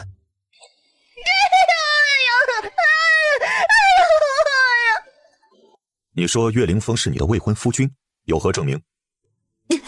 这还需要什么证明？他如果不是对我有意思，偷偷爱慕我，想要娶我，怎么会对我那么温柔，还对我笑得那么好看？荒谬，原是癔症。不是癔症。大人，你把他叫过来就知道了，我不是异症。不用叫了。如果你真的是他的未婚妻，他怎么会眼睁睁地看着你在他家门口被人扭带走呢？是因为你这个狐妹子，他是被你这一脸勾引人的狐媚相迷了心智了。哼，大理寺卿大人，我很狐媚吗？你看他都没说我狐媚，你算哪根葱啊？不过你这样说，我倒是想起来了，岳凌风说他报过官，结果去的是这位大理寺的捕头，也就是你的妹夫，有这回事吗？大人明鉴，小姐明鉴，卑职没有啊，我压根就不知道这个事。说，你又干了什么？又，哼，说明不是第一次了，而且你也知情。你这大理寺可不一般啊，有一个在大理寺当捕头的妹夫，就可以直接动手打人，上门骚扰逼亲，闹得人家好好的良民闭门不出。将二人拖到慎刑司。是，大人放过我，我现在就找，我全找。大理寺卿江启拜见长公主。抬头，看着我。唉，当时皇帝让江启协助调查辖稷的时候，怎么就没把他带上？我以为大理寺卿是个糟老头子呢，还有失策了。起来吧，跪累了吗？微臣治下不严，理应受罚。人就2只眼睛，还能时时刻刻盯着下面，就像我还以为你是糟老头子呢，想到这儿就让我痛彻心扉啊。恕微臣直言，您作为本朝长公主，微臣觉得您再不学无术，碌碌无能，也多少需要了解一下朝廷各部门的职能是什么。大理寺并不是衙门，不接民告，报案理当去圣经府尹处，他们处理不了的重大案件才会移交大理寺。公主，您的做法完全是在给我们添麻烦。你是在教训我吗？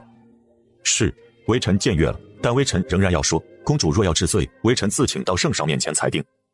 还从来没有人这样跟我说话呢，你太特别了，男人，你成功引起了我的注意。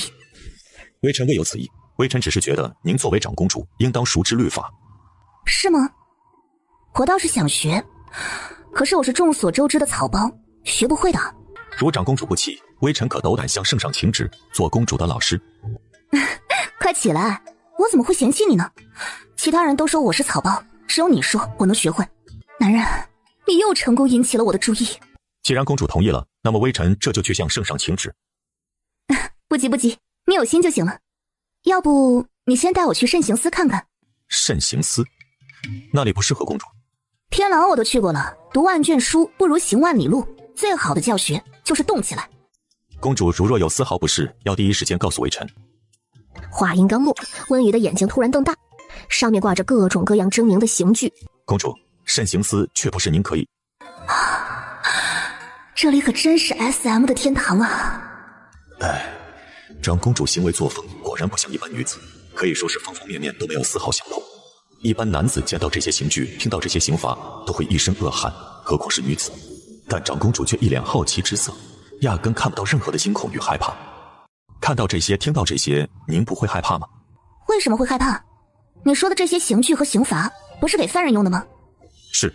那我为什么要害怕呢？我又不是犯人，又不会用到我身上。公主，您是这样想的？对啊，我说的可太有道理了。我的小脑袋瓜怎么这么聪明呢？不过，你们这刑罚哪个天才取的鬼名字？母牛屁股挂鞭炮，牛逼爆了！不才，正是微臣。那个捕头不是拖来慎刑司了吗？怎么没瞧见啊？半路上就吓得失禁，晕死过去了。关于前脚刚回到公主府，人还没躺下呢，皇帝召他入宫的消息后脚就来了。皇姐，你要和江启学大圣律法？对啊。为何呀？不是你让我换个目标霍霍吗？我这不是换了吗？皇姐看上江启什么了？当然是脸啊，这还用问吗？所以学习律法是假，贪图美色是真。总结得好，奖励你一朵小红花。好，朕就助皇姐一臂之力。话落，便直接命人将走了没多久的江启又叫了回来。微臣江启拜见圣上。爱卿平身。朕方才问过长公主了，她确有心想学习大圣律法。江启啊，便劳你做长公主的老师，好好教教她了。既然微臣要做长公主的老师，那么自然要负责，所以微臣要向圣上求一道圣旨，为师时只有师生，没有君臣。江启领旨离开之后，皇帝将温瑜留了下来，再次强调：皇姐，我可再说一遍啊，江启是个小古板，你要是受不了了，招架不住，可别来找我哭鼻子啊！皇帝，你看我霍霍路人的时候，没找你哭鼻子吧？你让我换一个霍霍，我就换一个霍霍，哪找我这么好的姐姐？温瑜满意的回到公主府时，江琪已经在等候了。他将一本小册子递给温瑜，请公主过目。课程表，辰时上课。冬天每天早上7点起床读律法，这不是裤裆里拉二胡扯淡吗？昨天我话还没说完你就跑了，辰时太早了，我起不来，我们还是换个时间吧。依本公主看，5时就挺好。5时不适合读书，那适合什么？适合斩首。看不出来，江姐还怪会说冷笑话的。江老师，辰时真是太早了，我真起不来。陆将军前往西秦关那天也是辰时，您出现在了城楼上。我是长公主，我想睡到什么时候就睡到什么时候。话不能这么说。我就要这么说。今日大理寺还有要务处理，微臣不能再久留，明日辰时微臣会再来。江老师，我看算了吧，我还是不学了。公主，但凡您愿意用点功。我不愿意，愿意不了一点儿。那公主为何同意让微臣做您的老师？还能因为什么？因为我看上你了，想跟你多亲近亲近呗。什么？大理寺还有要事处理，微臣先行告退。话音刚落，便吓得落荒而逃，也不说什么辰时再来了。他是被我吓跑了吗？应当不是吧？如果你的表情再真实一点，我就相信你了。吃过午膳，他收拾一番，决定去探望一下岳凌风。温瑜拎着药敲响了岳凌风的院门。你这是怎么了？好烫，你发烧了？怕给小姐过了病期，小姐过几天再来吧。过几天再来？来干嘛？给你收尸？刘春，去找大夫。不叫大夫，贵。我叫大夫，关你什么事儿？行了，别废话了，赶紧躺下。小姐，别离我太近了。我是钢筋铁骨，别人都3阳了，我啥事儿没有，不用怕传染给我。不是因为这个。没多久，刘春带着太医来了。先看看他。小姐，这位公子体弱得很，是自娘胎里就带来的毛病，发温病啊是经常的事儿。若想要根治，需要花时间好好调养。意思是会经常发烧？正是。怪不得不看大夫，原来是烧了太多次，都烧成习惯了。小姐，劳烦你照顾我了。我没照顾你，都是刘春在做，我就喂了你2勺药，还喂到你衣领里去了。小姐其实不用大费周章的，我的身体我清楚的，老毛病了，不碍事的，躺几天就好了。发烧是会烧坏脑子的，你变成白痴了怎么办？你不是答应我了要考状元吗？在下自当竭尽全力。你刚烧迷糊了，做了什么你知道吗？什么？你一直拉着我的手不放，还说想抱抱我，你还说你好喜欢我。小姐，我知道我现在还配不上你，待我金榜题名。金榜题名，考试都是2月份的事情了，我可是狗狗等骨头，急得很。你闭眼。什么？岳凌风口中问着，眼睛却已经闭上了。温瑜见状，坏笑地勾了勾唇角，然后俯身亲吻在岳凌风的唇角。岳凌风浑身一僵，呼吸瞬间乱作一团，唰地睁开了眼。温瑜正单手撑在他的枕边，嘴角含笑。我刚才逗你玩的，你没抓我的手，也没说要抱我，更没有说你好喜欢我，是我看你那么害羞，故意逗你玩的。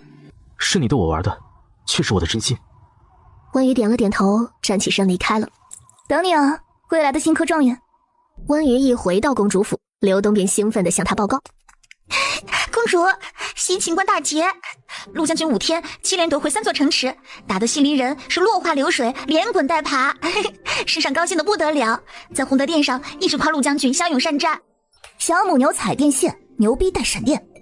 睡前洗漱时，刘秋问道：公主，今年新岁宴你要穿什么颜色的衣服？打了样子让上福司抓紧时间。什么新岁宴？去年你一身红装惊艳了所有人，今年要比去年更厉害才行。绿色吧，绿色好。绿色？这……你看，过完年春天还远吗？春天来了，绿色还远吗？绿色一来，一片生机盎然，所以我这是对未来新的一年的期盼。还有几天到新岁宴？10日后便是了。那还早。第2天，公主府乱了，温瑜发烧了，烧得很严重，严重到整个人神志不清的，嘴里嘟囔着许多听不懂的话。A B C D F E what's the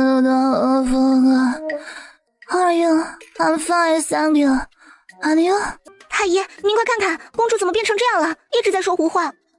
变，即便我不变，佛敢相信。公主，您听得到我说话吗？听我给你吹。公主也是温病之症，怕是被胡同那位公子过了病疾，烧得有些厉害了。我这就去给公主煎药。温瑜病了的事，自然也禀告到皇帝的耳中。他眉头一皱，出宫去了公主府。皇姐前天还好好的，精神抖擞，今天怎的又病得如此严重？回禀圣上。哎，朕知道了，是学律法太累了，是不是？之前皇姐都好好的，一学律法，第二天就病了，这还不是过度用脑所致的？然后又待了一会儿，回宫了。温瑜被喂了药，整张脸都苦得皱了起来。他喵的，翻车了，这身体真是纸糊的。等到温瑜完全康复，又开始活蹦乱跳的时候，也到了心碎宴的日子。公主，您真的要穿这个吗？这也太绿了。不仅要穿绿色，我还要带绿色，主打一个从头绿到脚。离心碎宴正式开始还有好几个时辰，干脆让刘春带她去御花园里逛逛。是陈昭仪他们。公主，我们走吧。原来是端阳长公主，你怎么穿成这样？自从你出宫开府之后，就没什么机会见你了。就是呀，也不常来看看我们。以前还能坐下来喝杯茶，现在呀，我看你脑袋里只有林丞相了。你跟林丞相怎么样了？他还是那么看不上你吗？没关系的，别灰心，你也就是脑子不大灵光。不过死乞白赖久了，林丞相也拿你没辙，迟早同意的。我脑子不灵光，我死乞白赖。嗨，姐妹之间打趣打趣又怎么了？你还当真了？就是呀，姐妹之间还计较这个呀，太小气了吧？打趣？小气？打趣也得当事人觉得有趣才叫打趣。我现在觉得一点都不有趣。姐妹间谁不相互打趣呀？哦，你说话怎么一股味道啊？你是不是吃那啥吃多了？我一直觉得你特别像一条狗来着，知道为啥不？因为狗掀门帘子全凭一张嘴。你们是怎么了？怎么脸色这么难看啊？我就是打趣打趣你们，你们怎么还当真了？不是我说你们气量这么小。端阳，你这话说的，我们姐妹，你们也配跟我称姐妹？本公主只有一个弟弟，是本朝皇帝。怎么不想跟我弟弟做夫妻，想做兄弟姐妹了？端阳，我们以前不都是这么相处的？以前是以前，现在是现在。以前是给你们脸，但是现在既然你们脸都不要了，那我就得教教你们什么叫长幼尊卑。我是皇帝的姐姐，是圣朝的长公主，不论是品阶还是身份，都轮不到你们这些昭仪跟我称姐妹。以后见到我，乖乖避让行礼，长公主才是你们应该叫的，认清楚你们自己的身份。到了公主府，温瑜的肚子里已经填了不少的糕点。今晚睡觉别关窗户。那怎么行？您吹了冷风又病了怎么办？那就后半夜再关上吧。回到房间，温瑜悠闲地靠在小榻上，似乎在等什么。没一会儿，一道身影从窗外飘然落地。微臣路人参见长公主。长公主万安。皇帝让你回来了吗？你就回来，不怕杀头啊？西秦关已夺回，西离退兵500里，不敢再战。你回来多久了？1个时辰。就在外面等着？对。回来做什么？今日是心碎节。过来。温瑜起身，一把拉住路人，将他按坐在榻上，然后靠在了他的肩头。什么时候走？此时。那就只有1个时辰了，得抓紧时间。上次跟我接吻，喜欢吗？喜欢。那现在要不要再来一次？路人闻言，眼神不受控制地落在了温瑜粉嫩的唇瓣上，一股难以言喻的渴望瞬间涌入心头。公主，别废话，我想亲你，给不给钱？他盯着温瑜的双眼，唇角微动，语气低沉。给。真乖。说了不满足？公主。那你想怎么亲啊？你说。公主，不要再戏弄微臣了。快点躺下，让我好好亲亲。想怎么亲？路人声音低沉，侧头含住了温瑜的唇，紧接着攻城略地一般侵略向温瑜。温瑜的舌尖被吸得发麻，湿如的触感带着无与伦比的刺激。他胳膊微抬，主动搂住了路人的肩膀，浅浅的回应起来。燥热与酥麻一度袭来。公主，嘘，别说话，我们来点刺激的。文瑜说着，直接俯身，干脆利落地解开了路人的腰带，在他耳边轻声说道：“好身材，别藏着掖着。”然后坐直身体，脱掉了自己的外衣，白嫩的肩头瞬间暴露在空气里，绣着红梅的肚兜映得路人眼眶发红，一道白嫩的深沟跃然而上。男人，满意你看到的吗？路人眼睫微颤，闭了闭眼，一把拉过温瑜的胳膊，然后翻身栖身而上，再次吻住了他的唇。深入的唇舌纠缠，让人沉溺其中，意乱情迷。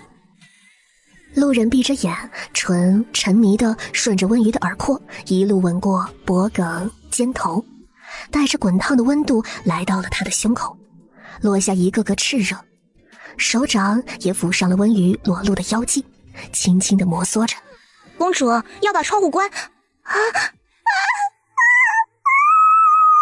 路人猛地睁开眼，从无尽的沉沦中抽出神来。刘春，你在飙女高音吗？是不是吓死了？没有，为何会吓死？你不怕被别人知道骁勇善战的陆大将军却是我这个草包长公主的裙下之臣吗？不怕。就到这儿吧，子时也快到了，马上宵禁了，你该走了。公主，送给您的心碎礼。那我直接打开了。打开木盒，里面是一只朴素的木簪。你在哪里买的？随便买的，公主不喜欢的话就丢了吧。这是你自己做的吗？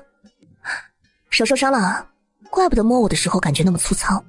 我自小练武，手心都是茧，如若公主不喜，没有不喜，喜欢得很，这样摸着我很舒服。刘春，备笔墨，本公主此时突然诗性大发，必须作诗一首，以为此时此刻此人此景。公主要作诗？对啊，我不能作诗吗？微臣洗耳恭听。啊，好诗，好诗，送你的，喜欢吗？喜欢，但是我没看懂。哪个字看不懂？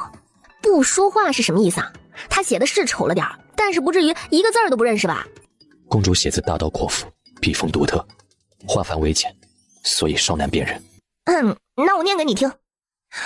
我是风儿，你是沙；我是哈密，你是瓜；我是牙膏，你是刷；我是蜂蜜，你是花。我们从此不分家。此诗如何？是不是旷世巨作？公主，诗哪有5句的？我写给你一个人的情诗，讲究那些做什么？好好珍藏吧，本公主的诗价值连城呢。路人听到情诗2字，眸光动了动。东西也送了，嘴也亲了，摸也摸了，你该走了，别耽误了时间。公主，等我回来。去吧去吧。公主您受累口渴了吧？喝点茶润润嗓子吧。刘东方才回来了，岳公子给您准备了心碎礼，公主要瞧瞧吗？关于这时才想起，他之前让刘东去给岳凌风送点银子，好让他过年来着。拿来我看看。刘晨点点头，很快从外面拿回来一幅包裹完好的画卷，竟然是他的画像。我还没画他呢，他先画起我来了，有意思。而心碎节过完之后，路人就像打了鸡血一样，边关的好消息开了挂一般飞回圣京。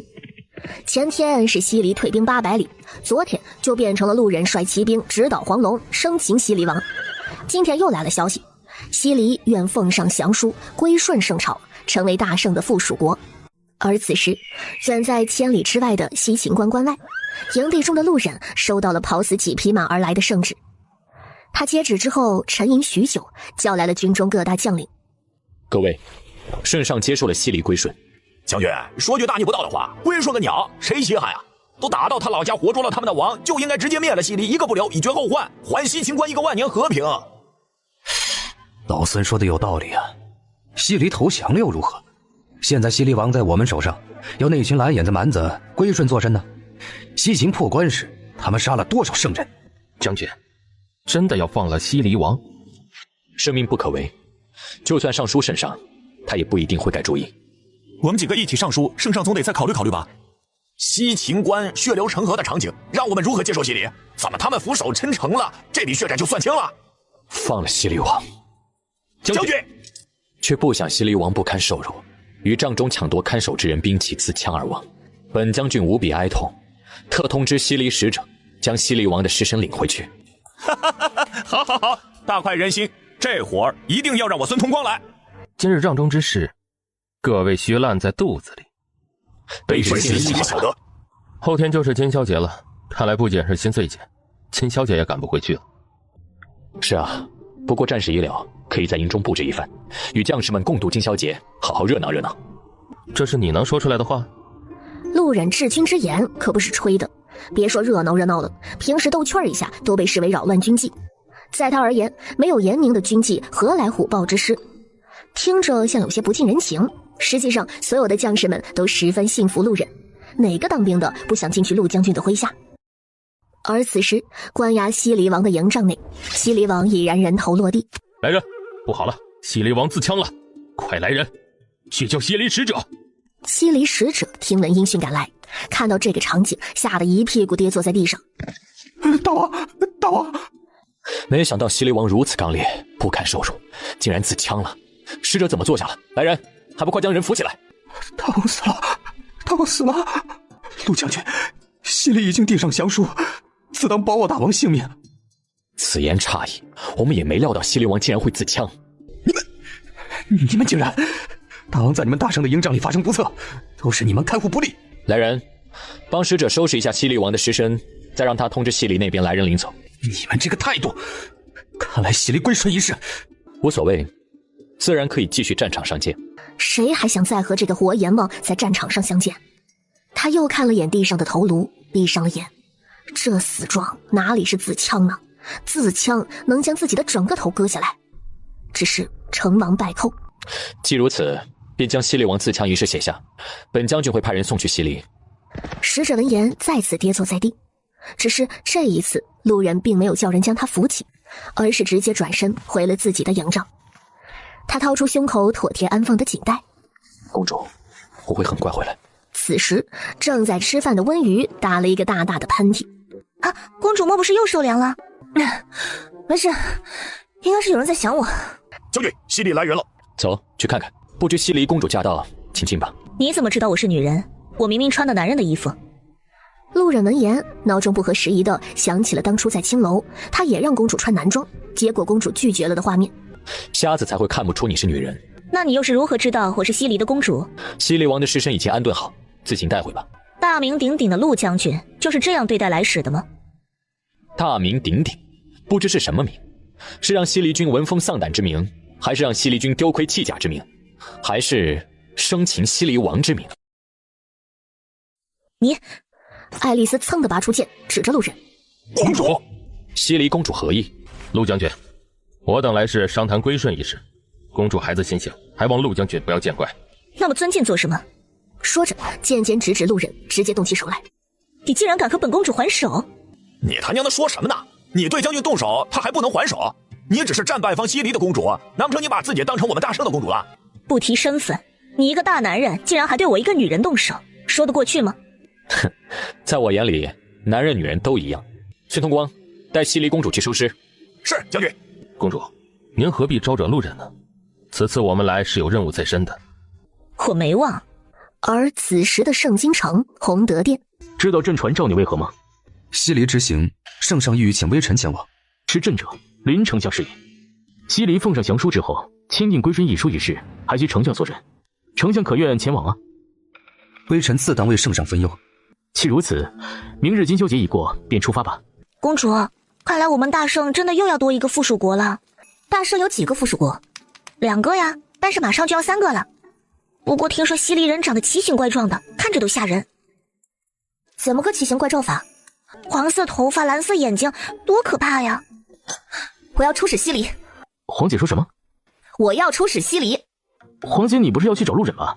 阿朕，皇帝你要不说，我都没想起来呢。朕让林玉芝啊去西离是有正事的。皇姐，你不会是对林玉芝又重燃救火了吧？想借此机会……亲爱的可爱的皇帝，我可是你最好最好的姐姐，请你别往我头上扣屎盆子好吗？那皇姐为何要突然说要出使西离啊？因为我听说西离人是黄头发蓝眼睛，所以我很好奇，想去长长见识。皇姐，你不会骑马，去西离一路上都要坐马车，你能吃得了这个苦吗？哎呀，不就是坐马车吗？这有什么苦的？黄姐，你说这话可不要后悔啊。不后悔，也不用搞得阵仗那么大，跟林玉芝差不多就行了。黄姐可是答应着了，绝对不是去找路人的。我发誓，我就是去看犀利人长什么样子的，绝对不碰路人一根毫毛。皇帝你就放18880个心吧。陆将军，听说今天是圣朝的金宵节，我想找你比试一场。我可是西离的公主，就算我归顺了大圣，我的地位也比你高。你敢对我不理不睬？比我高？何以见得？癞蛤蟆打哈欠，好大的口气！如果温瑜在这里，一定会说路人竟然学坏了。你跟我比，如果我赢了，你以后不许这样对我不理不睬；如果我输了，我就任你处置。不必。爱丽丝抓住颈带狠狠一扯，路人怕里面的东西受到伤害，也没有硬拽在手中，直接松了去。你往前走，我就丢进去。拿来。我偏不，我就想看看这里面到底是什么，让你一直盯着看。爱丽丝说完，直接拉开颈带，只见里面放着一张折起来的纸和一缕被红绳绑住的断发。下一秒，她的喉间一道血痕骤然浮现。你，她手中的颈带骤然松开，被路人稳稳地抓住，放回胸口。我说过，下一次就是你的脑袋。公主，公主，现在就也许还来得及。你一个西离公主这样做是为什么呀？我喜欢勇士。公主，丞相大人已经到门口接您了，您快起来吧。这么早？仪仗浩浩荡荡的朝着正玄门出发。西秦关外，公主，再忍几天，大圣的使节这几天应该就会到了。陆将军来看过我吗？他都差点把您的头割下来了，怎么会来看你？无所谓，我只崇拜强者。何事让将军如此高兴啊？使团将到，传我命令安排下去，随时准备迎接。使团近几日便到，您不是早就知道了？怎么会如此激动？使团来信，长公主也随行出使西离，公主的营帐吩咐下去，我会亲手布置。外面什么事？他们的嘴都很严，不过似乎是使团要到了。需要这么大动干戈？好像是在准备使团住的营帐，路人还从他的帐中搬了出来，似乎要给什么人腾地方。3天后，路人收到消息，使团已到西秦关外10里之地。他眸光微动，再也等不及，直接拿上祭乐，策马飞奔而去。公主别看了，使节将到，我们要按照计划行事，确保万无一失。您的心思应该放在正事上。哼，不需要你们一直提醒我。此时的西秦关10里地外，温瑜刚从马车上下来，准备步行一会儿。整挺好，直接无缝衔接到春天。西秦关到了晚上会偏凉，公主还是要注意保暖。微臣路人拜见长公主。起来吧。公主瘦了，一路上肯定吃了不少苦。啊，苦是苦，但我气色挺好的，还是这么美。没想到陆将军特意前来相迎，此次大败西离，圣上赞不绝口。我作证，是真的，给你好一顿夸的天上有地上无的。公主可要与微臣先行前往营帐？不妥，公主随行出使，怎可使团未到，公主先行？这有什么不妥的？没了我，你们速度还能快点。怎么去？路人勾勾唇角，翻身上马，然后朝着温瑜伸出手掌。温瑜的手掌刚要搭上，林雨之便上前一步。男女授受不亲，更何况公主千金之躯，如何能与陆将军共成一品？什么男女授受不亲？亲都亲了，让一让，别耽误我骑马。公主此话何意？字面意思。他握紧了温瑜的手，微微一拉，便带着他坐在了身前，手臂牵在了他的腰间。一缕摄人心魄的幽香霎时钻入了路人的鼻尖，酥麻感瞬间涌入四肢百骸。出发，风驰电掣，大圣摩托。他靠在路人的怀中，迎着风，脑中突然不合时宜地想到了紫薇和尔康骑马时的画面。尔康，我现在觉得又刺激又害怕又兴奋又快乐又幸福。紫薇，还是享受一下这一刻吧，这是千金难买的机会啊！路人一个勒绳，马蹄高高扬起。您在自言自语什么？温瑜转头看着路人，在他唇角亲了亲。啊，你的笑容是我今生最大的眷念。抱紧我。两人四目相对，温瑜嘴角勾起一个坏笑，窝在路人怀里含住了他的嘴唇。两人交颈间无比自然地交换了一个绵长湿如的吻。公主，等我回寝就行。嘘，别说话，再亲一会儿。这个吻不同于刚才的火热，而是变得极其的轻柔缠绵。温瑜能够无比清晰地从唇齿中感受到路人小心翼翼的珍视与颤抖，又带着一丝不易察觉的霸道。公主是为微臣而来的吗？这都被你知道了。得到消息的时候，微臣都有些不敢相信。有什么不敢相信的？我现在不是活生生的在你面前。是，但我还是觉得像做梦一样，平时也只有在梦里才会这样。你经常做梦，在梦里也像这样抱着我亲我？除了抱我亲我，还有没有干点别的？没有，微臣不该在梦中亵渎公主。微臣的意思是，公主远在神境，平时只有在梦中才能见到公主。你这么紧张做什么？我又不治你的罪，毕竟我也梦到过你。公主梦到过微臣？对啊，你想不想知道你在我的梦里对我做了什么？我知道，公主又在戏弄我。又被你知道了。二人策马到达营帐时，已然夕阳西下。还有些距离时，路人便下了马，换作牵绳而行。公主，先前那番话不要再和任何人提了。什么话？自然是与微臣已有肌肤之亲一事。温瑜眨眨眼，然后点头。陆将军，你骑快马离开就是为了接这个女人？西黎人？我是西黎的公主爱丽丝，敢问你是？好巧，我是大圣国的长公主。路人，我累了。微臣已经为公主安排好了。还好我来了，西黎出个公主，大圣自然也得我这个王牌出马了。这皇帝没了我可真不行。回去了，你可得帮我吹嘘一番。公主说的是。西黎就来了这些人？公主好像很失望。肯定啊，我想见识见识西黎人长什么样子，不然我大老远来这儿干嘛？公主不是来看微臣的吗？呀，说了嘴了。哎，你说的对，你说的都对。那个，我住哪儿啊？公主随微臣来。知道我要来，特意布置的。这是营中最好的营帐。最好的营帐不应该是你的吗？现在是公主的。公主，你是真的不将正事放在心上了，被大王子知道。正事我自然会做，急什么？使团不是还没到吗？不过没听说过大圣的长公主也会随使团而来。这长公主的信息你们知道多少？圣朝端阳长公主温瑜，永昌帝一母同胞的姐姐，有名的草包。按照圣朝人自己的话来说，就是胸无点墨，愚笨至极，不堪为皇室血脉。意思是那个长公主就是一个空有皮囊的蠢蛋？可以这么说。那就不足为惧。只是她一个草包长公主来这里是为什么？总归是有目的的吧。天边渐黑，使团的大队人马才姗姗来迟。陆将军何时到的？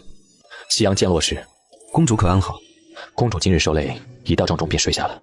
本官有此一问，并非是不相信陆将军，只是公主的安危，圣上再三交代，本官自然不可有负圣托，还请将军见谅。自然不怪，还得多谢丞相一路上替本将军照顾公主。既如此，本官便也回帐中了。明日再商议签订西离归顺一书一事。也好，来人，送林丞相回帐中。将军，刘春姑娘求见。帐外忽然有人通报，路人听到是刘春，快步走出营帐。你不在公主身边伺候着，怎么来寻我？公主说今晚翻您牌子。什么？何为翻牌子？奴婢也问了公主，公主说是哎呀，将军您自己去问公主吧，奴婢说不出口。微臣路人求见长公主。快进来。只见温瑜正慵懒地躺在床上，一头青丝散开，被子盖在腰际，上身只着一件鹅黄肚兜，露出两条银白的手臂与脖颈，脸上粉黛尽除。路人看呆了，他还从没见过这样的公主。发什么呆？过来。公主，你已就寝，叫微臣前来有何要事？你人都来了，还问我有何要事？刘春那丫头没和你说？刘春说您翻了我的牌子，只是并未解释何为翻牌子。你为什么不敢看我？之前在我府里对我又摸又亲的，主动的很，现在到你的大本营了，你还害羞上了？公主，坐过来。翻牌子的意思是要你侍寝。什么？侍寝不懂？温瑜轻轻一推，路人便倒在了他亲手布置的大床上。公主，不可。为何？关羽撑在他上方，一手把玩着他的腰带，嘴角噙着一丝淡淡的笑意。此事还得到成亲之后。你在想什么？你说营帐又不隔音，本公主虽然变态，但是也没那么变态。那公主说事情。关羽挑起下巴，在他唇上啄了一口。陪我盖着棉被睡觉而已，纯洁的我都没脸说出口。不过睡前是要干点羞羞的事，你没意见吧？关羽一锤定音，然后二话不说，直接解开了陆冉的腰带，俯身含住了他的唇瓣。陆冉搂住温瑜光滑的后背，滑腻的触感，唇间的湿如香气，让他闭眸沉溺在来自公主霸道的吻中。公主，脱了吧，让我好好摸一会儿，然后就睡觉。这时帐外传来隐隐约约的说话声。林大人，公主已经睡下了。睡下？陆将军不是在公主的帐中吗？公主还没睡，是准备要睡下了。林大人明日再来吧。是，既然公主要睡下了，那本官便等等陆将军一同回去。救命啊，公主！公主好好学习，微臣该走了。你管他做什么？我还没摸呢。公主，微臣已经迫不及待要回京了。林大人这么晚求见公主，有何事？陆将军是何事，本官就是何事，想必都一样吧？自然不同。公主已准备就寝，林大人有事明天再说吧。原也不是大事，只想问问公主这营帐是否睡得惯。二人一路沉默，各自返回营帐。议事营帐中左侧分别坐着代表大圣的陆冉、正使林宇之。陆将军，人来齐了，开始吧。圣上任命的使团正使是林大人，议书一事由他负责。他听不明白，又道：我的意思是，不要跟我说话。那林大人，我们开始吧。人到齐了，开始吧。而另一边，温瑜梳妆完毕，又伸了个懒腰。对了，是今天签那个议书吗？应该已经开始了。不可能吧？我可是长公主，不等我就开始了。公主，你要去那种场合？当然要去，当个吉祥物也行啊。对面不也有个公主？大圣怎么能少了我？如若西离公主答应这些条款，便可正式腾于折成盖印了。本官也好给圣上一个交代。林大人，这不太对吧？大圣的其余附属国也是这个条款吗？难道西离公主觉得西离应该和他们一样吗？那大圣要置西行关那些受到战火与侵略的百姓于何地？你们不会以为投降了就什么代价都不用出吧？如果只是约定俗成的附属条款，圣上何必大费周章的派本丞相来呢？话虽如此，但也太不合理了。战马5000，黄金10万两，白银50万两，加之各类西离稀有的珍宝，年年如此上贡，那要我们西离喝西北风吗？怎么会？正好是西离拿得出，又不至于喝西北风的数目。这个暂且不论，要在西离临界处割地50里。是，如何？一时间，营帐内气氛僵持起来。温瑜就在此时掀脸走了进来。参见公主。好啊，你们偷偷开会不叫我，谈到哪儿了？回公主，还未达成共识。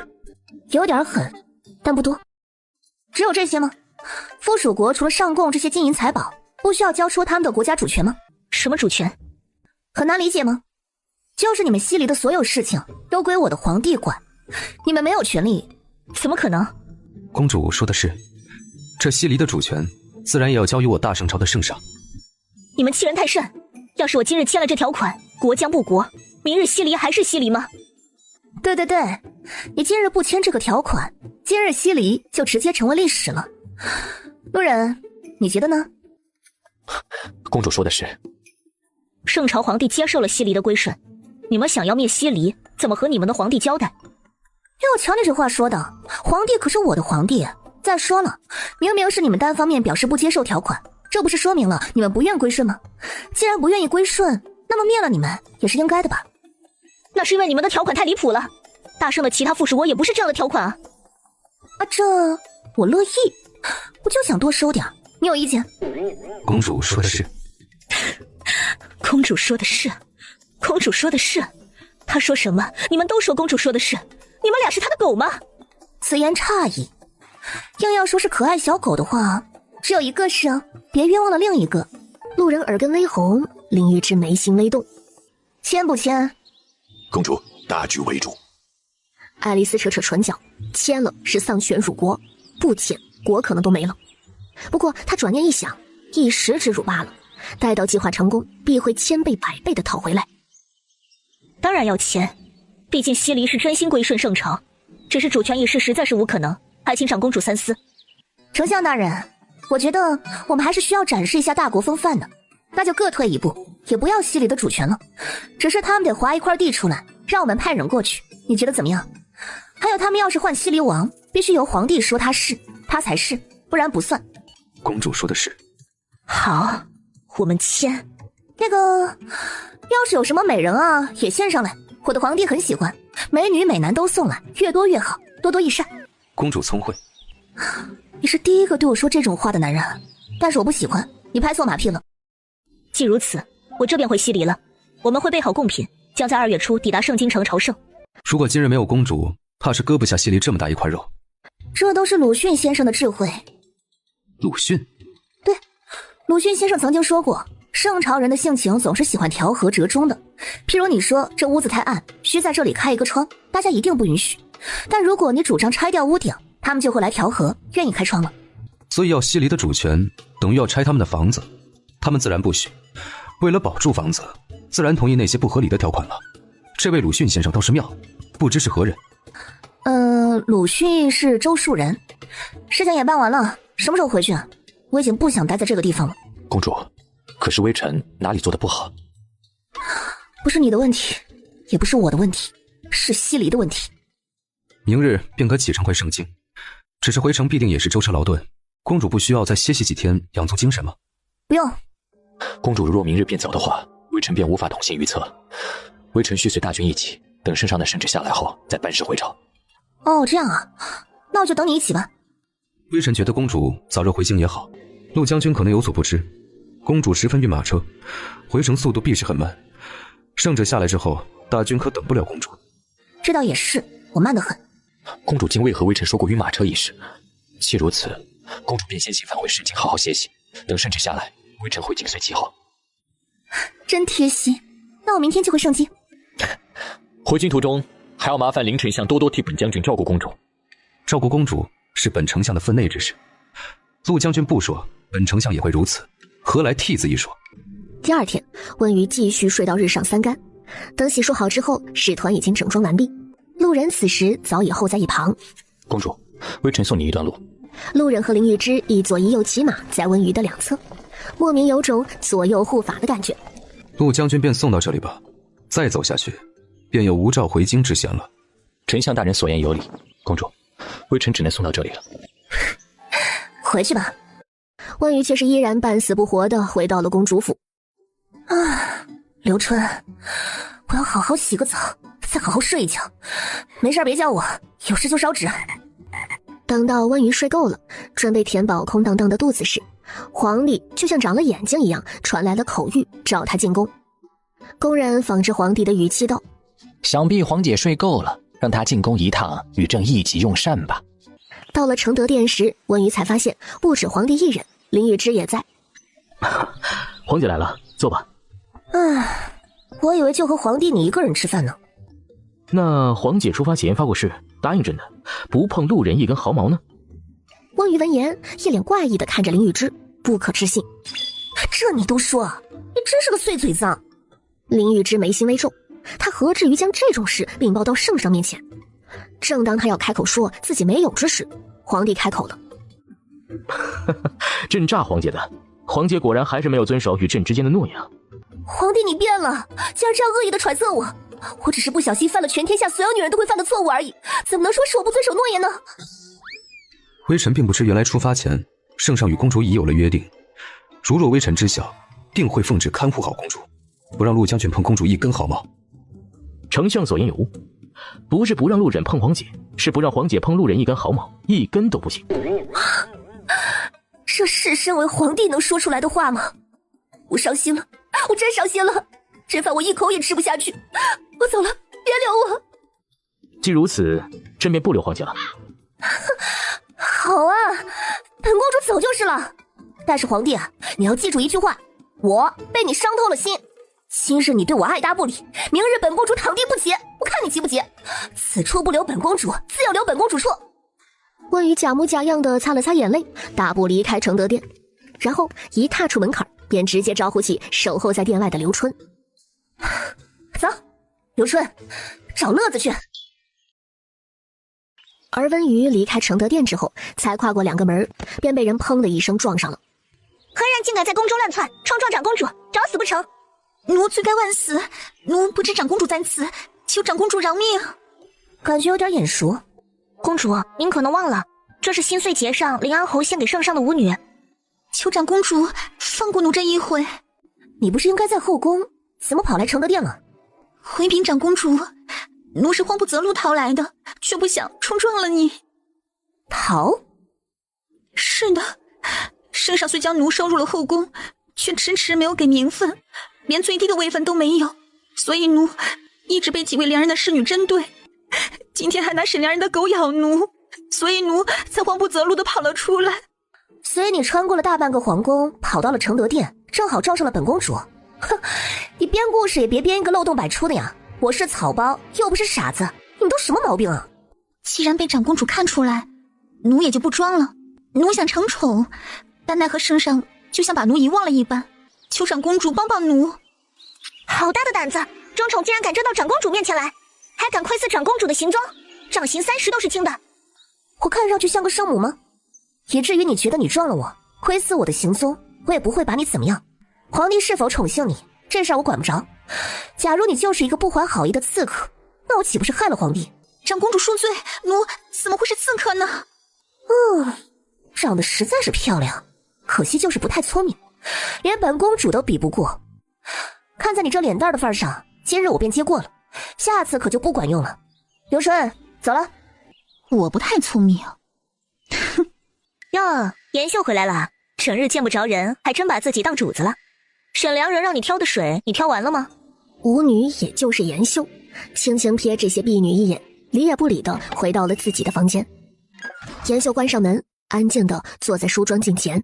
片刻后，她摸了摸脸颊边缘，捏出一层碎皮，手缓缓拉开，竟露出一张9分相似却更加妖艳精致的面颊。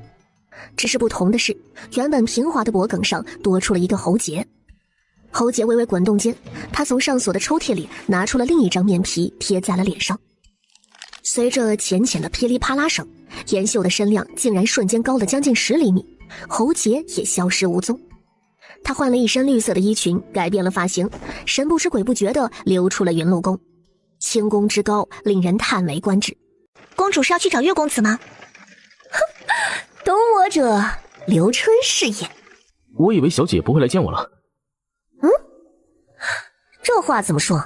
因为上次拒绝了小姐，小姐便再也没有来过，已有半月了。我是家里有点事儿，出了趟远门，今日才回来。所以小姐是第一时间来见我了。是啊，我第一时间就来见你了，因为太想你。上次说的是，你考虑的怎么样了？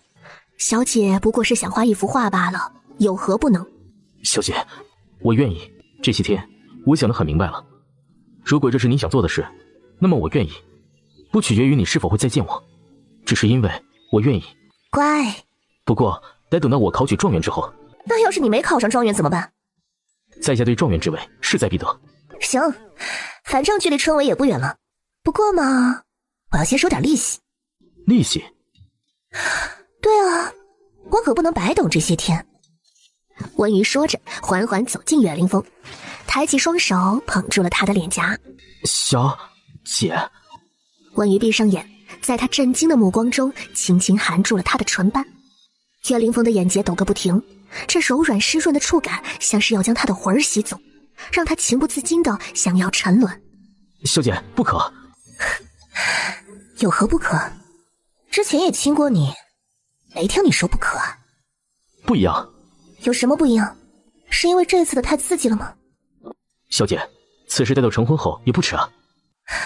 你看着我，我不相信你不喜欢，不相信你两眼空空。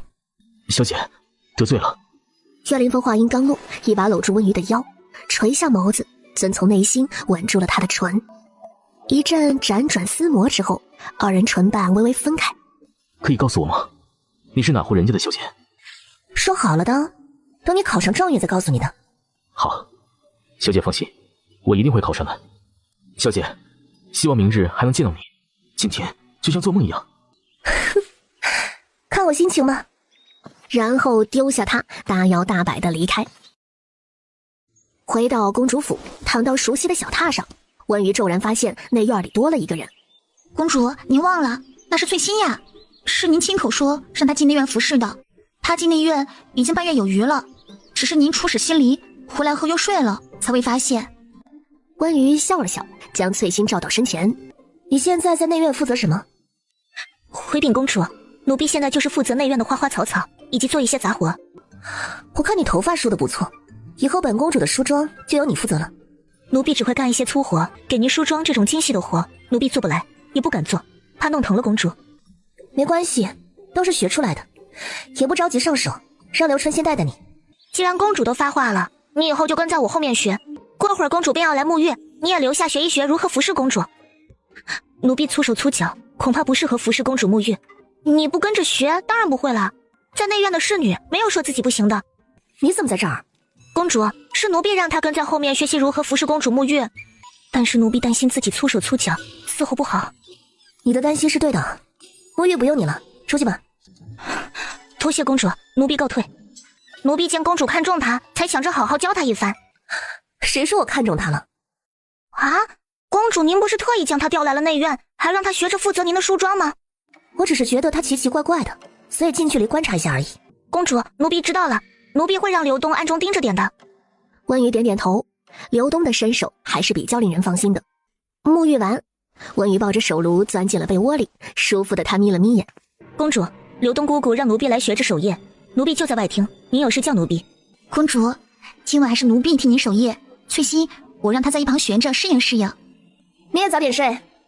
跟我来，你便睡在这里，要时刻注意着公主的动静，公主叫人要第一时间应声。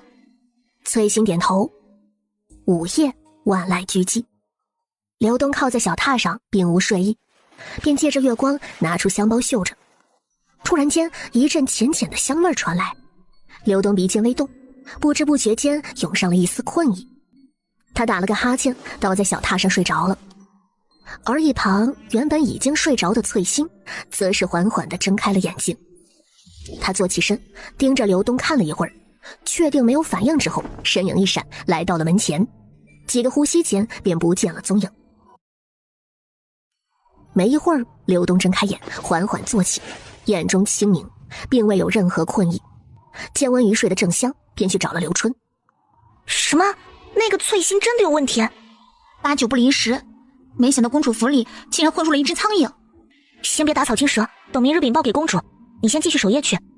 第二日，天微微亮，刘东推了推小榻上的翠心，催促道：赶紧起了，还想睡懒觉啊？洗漱一番，然后赶紧去将柴房的水缸填满。好的。公主，那翠心果然有古怪，昨晚她用迷烟迷了刘东，人不知去了哪里。刘东说他轻功极高。哇，本公主可真是个天才，这都被我想到了。公主，那翠心如何处置？奴婢怕她对公主不利。唉，她要对我不利，就你们这无知无觉的，还会等到现在？公主，此事要不要禀告圣上？问得好，当然要。然后让皇帝多派几个帅帅的飞鱼卫保护我。温瑜则是用完午膳，带着刘春直奔岳灵峰的住处。此时的他刚画完一幅新作。那你现在是要去画摊了？小姐愿与我同行吗？可以啊，我还没卖过画呢。三人到了画摊处。这位小姐，在下惊恐，请问你这幅画多少钱一幅？50两一幅，随便挑。50两？好，就50两，我买了。给，就当认识认识小姐了。就当认识。温瑜伸出手，刘春心有所感，马上往他手中放了一条丝帕，站起身，用丝帕包裹住那银锭子，然后以迅雷不及掩耳之势直接砸向惊恐的面门。50两，黄金10000两，你这个小瘪三都没资格认识我。小瘪三？哼！今天本公子就要把你抢进府里当我的第13房小妾。你又在惹什么事？不是跟你说了吗？最近安分点，安分点。来人正是当初在论文茶馆与温瑜对对子的罗晋，他脑中骤然又浮现出他爹的话：你惹的那女子是林丞相的姑奶奶，你惹谁不好，你给我惹出这么块铁板。表哥你来的正好，这有2个找死的，我今天非得给他们点颜色看看。你给我闭嘴，跟我回去。表哥你怎么回事啊？怎么还胳膊肘往外拐呢？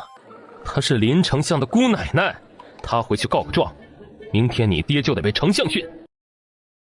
小姐真的是林丞相？我不是那个林丞相的亲戚，我保证我说的是实话。如果我是林玉芝的亲戚，那林玉芝以后就喝水都塞牙，出宫没手指。而经过刚才一番惊恐的闹事，画摊的人气明显高了起来，竟逐渐排起了长队。突然一道人影唰的就从队伍中冲了过去。前人避让，前人避让。小姐有危险，赶快离开画摊，躲起来。公主是禁军，看来盛京城出大事了。长公主，您为何在此？临安街现如今乱得很，微臣便先护送长公主回公主府。你们在抓什么人啊？圣上今日忽然下令，要微臣暗查盛京城内是否有探子。此人是微臣暗访时在弗莱克站发现的，一副盲女的打扮。盲女？公主可曾听说过易容术与缩骨功？真有这玩意儿？有的，只是要求极其苛刻。一张易容的面皮万金难求，练成缩骨功之人更是万中无一。那个易容的面皮在哪能买到？公主若是能将这等求知若渴的心思放到学习上，所以为了追那个易容之人，禁军都出动了。公主，此乃机密。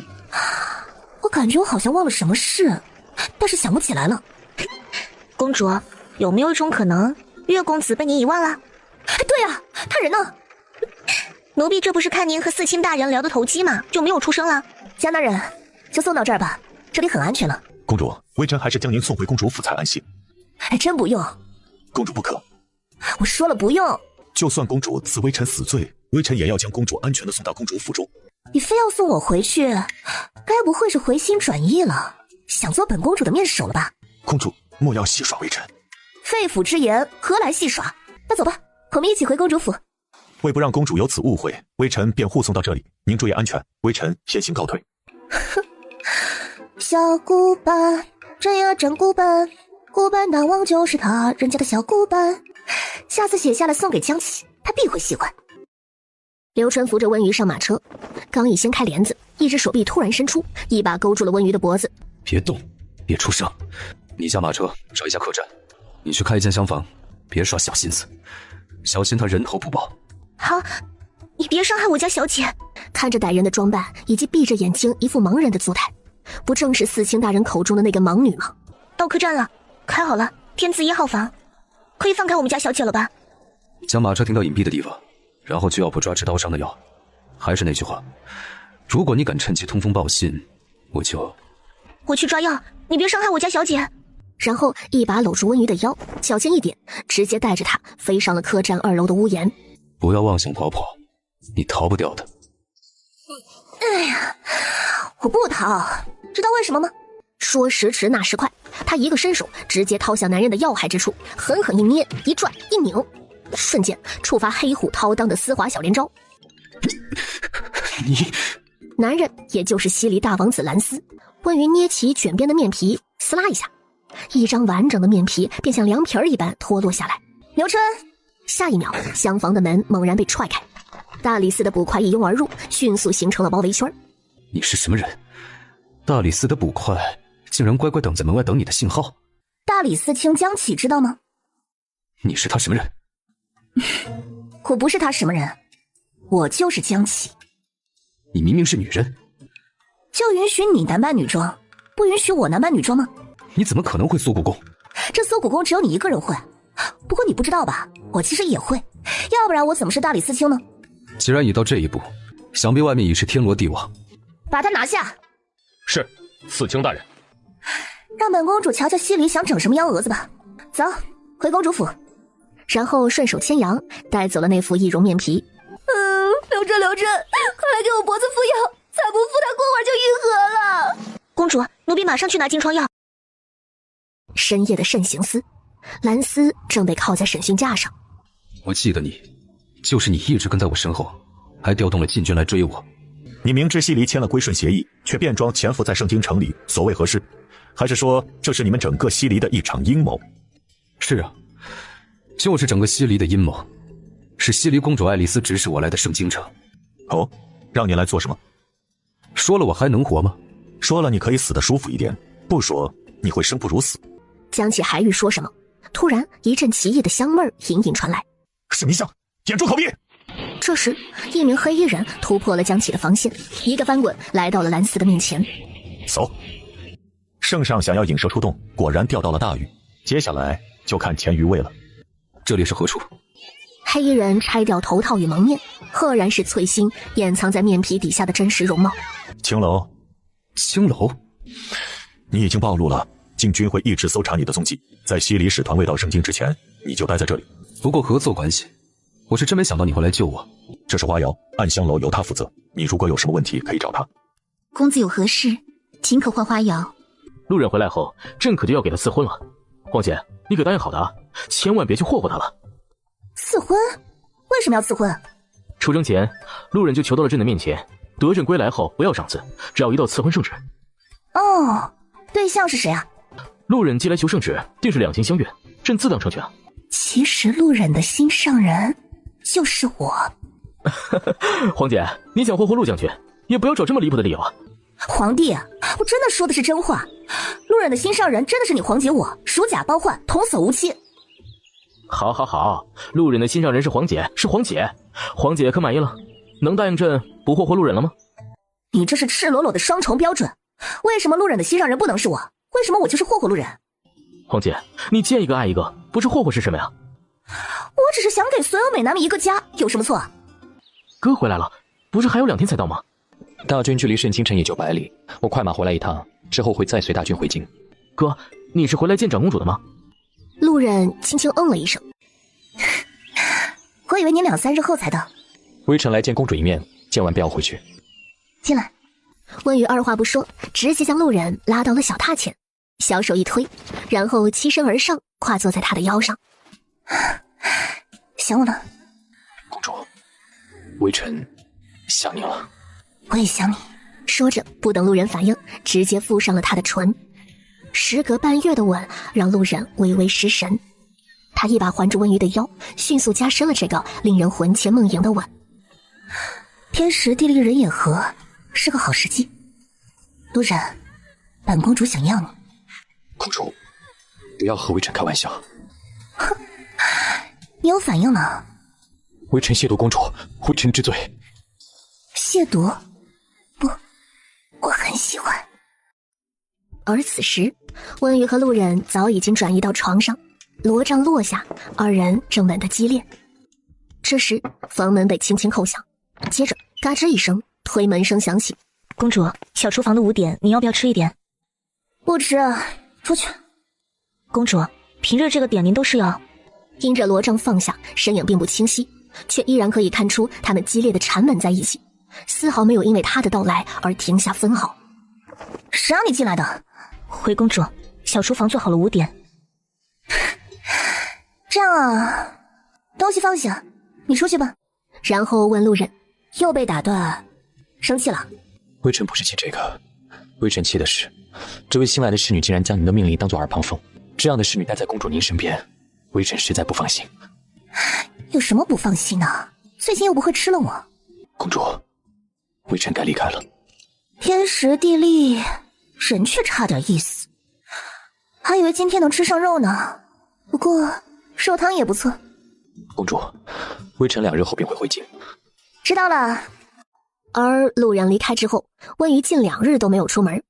这时宫里来人，说是明日大军即会得胜还朝，让温瑜也随同出行。什么时辰？回公主，辰时。皇帝见温瑜准时来了，目光中露出一丝欣慰。朕还以为皇姐不会来了呢。大意了，原来还可以不来啊！